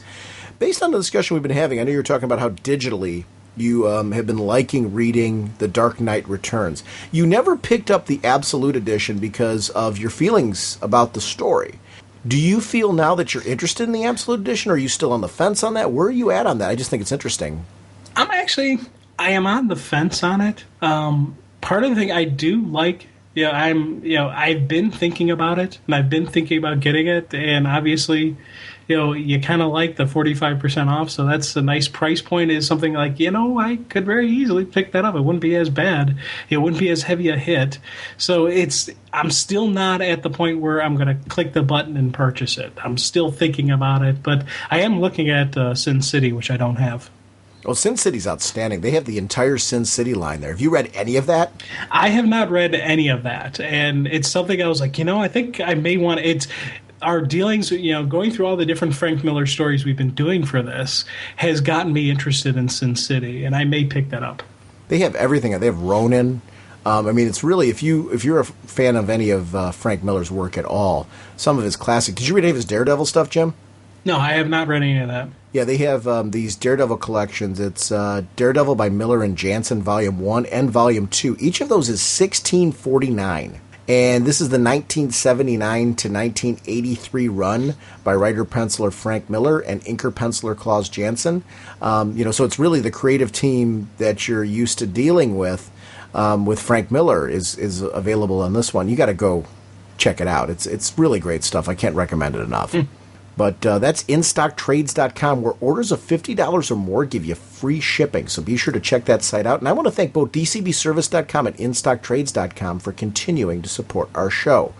Want to remind everyone about our show voicemail line. It's 1-440-388-4434 or Dr. Norge on Skype. We love having you a part of the show, so please continue to call in with those great voicemails. And I also want to shout out Facebook, Google+. We have a wonderful Facebook group. There's a separate Raging Bullets Facebook group, and we've got 270-something people in there now, we have new people popping in all the time, and I really want to thank everyone for giving the group a chance and popping in. There's a great community of people that are constantly posting things, not just about DC Comics, but geek culture in general. We're all into the whole Star Trek film, so there is postings up there about that, and it's great. I think it's a great community of people who are just... they're fans of geek culture like we all are. So I love that the fan community's gone behind that. They actually are talking about, and I hope this happens, they're talking about doing this Google Plus Hangout where, I don't know if you've done any of that, Jim. You go online and as a group, you hang out together and chat. And you can record it like you would a podcast. So I might pop in. I'm going to keep an eye on that. I might pop in on that if they start doing those. It's kind of a cool thing to do it that, a community of friends want to pop in and do a Google Plus Hangout. And I think it's really neat. So I'm into the whole idea. So if you guys are, any of you out there that are putting that together, if you hear this and you'd like me to pop in and be a part of it, and I'm into it. I'm into the whole idea. I think it's really cool. It's not my idea. That was our friend community out on the Raging Bullets group, but I love the idea of just being able to hang out and do some comic chat and stuff, so I would love to be a part of that too, if the fan community does that. So that's neat. It's nice that our friends are kind of doing that stuff. But, that's one of the great things about social media. We're on Twitter. We have RagingBullets.com as our website. It's a great way to link to all that stuff. And, if you have a blog or a podcast or anything that you want to get out there and get shouted out, please let me know. Be sure to email me at ragingbullets@gmail.com and let me know that you want to get that up on the website and be linked to that. Feel free to post it in our Facebook group. On any of our websites, feel free to, put that up there, because I think that's great. I think the fan community aspect and friend community aspect of this show is something that I love. And if anybody has an interest in doing a column or anything they'd like hosted, I'm always willing to put new content on the website that links to our friends. So if somebody has any interest in that, I'm willing to host things. I'm welcome to link to things, whatever you want. We're here for you. I find this to be a community group, and that's one of the things I love about doing the podcast. Our next episode, Jim, we are going to be jumping back, of course, with Dark Knight Returns. We're going to finish this up with issue 3 and 4. And then we will do in one episode, because there's only 3 issues of it, and even though it's going to be a little bit, I feel it'll be a little bit of a longer episode, we will in one episode get the Dark Knight Strikes Again, and then we'll jump back to New 52 material. So we're getting there, Jim. We're wrapping this one up. I am particularly excited because we have totally not talked to each other at all about the Dark Knight Strikes Again. So I'm really excited to hear the second part, like your thoughts on issue 3 and 4 of this series. But then also the Dark Knight Strikes Again is something that you read for the first time as a part of this cycle, right? Correct. First time reading it was solely because of the podcast. So I'm very, very interested to see your reaction to The Dark Knight Strikes Again. So we'll have fun chatting about that one as a way to kind of close off this whole cycle of events. So thanks for everyone for joining us, and we'll see you next week. Bye!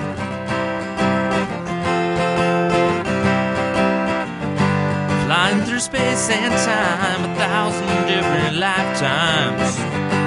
Faded for love and loss and incredibly clear sightlines. Swinging your mace around, such a practical outlook. Helping the JSA and occasionally supporting your own book. Hawkman, Hawkman. Eagle eyes can't see, Hawkman, your plan. And what you do to me, Hawkman.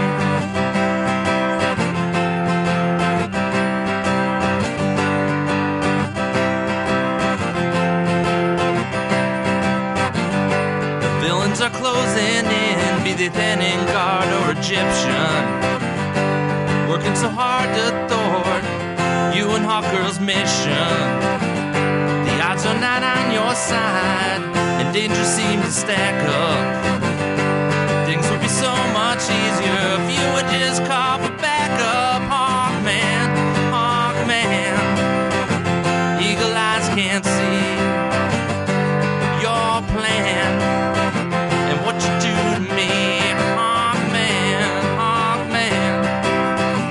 Eagle eyes can't see, Hawkman, your plan. And what you do to me, Hawkman. Talking about Hawkman.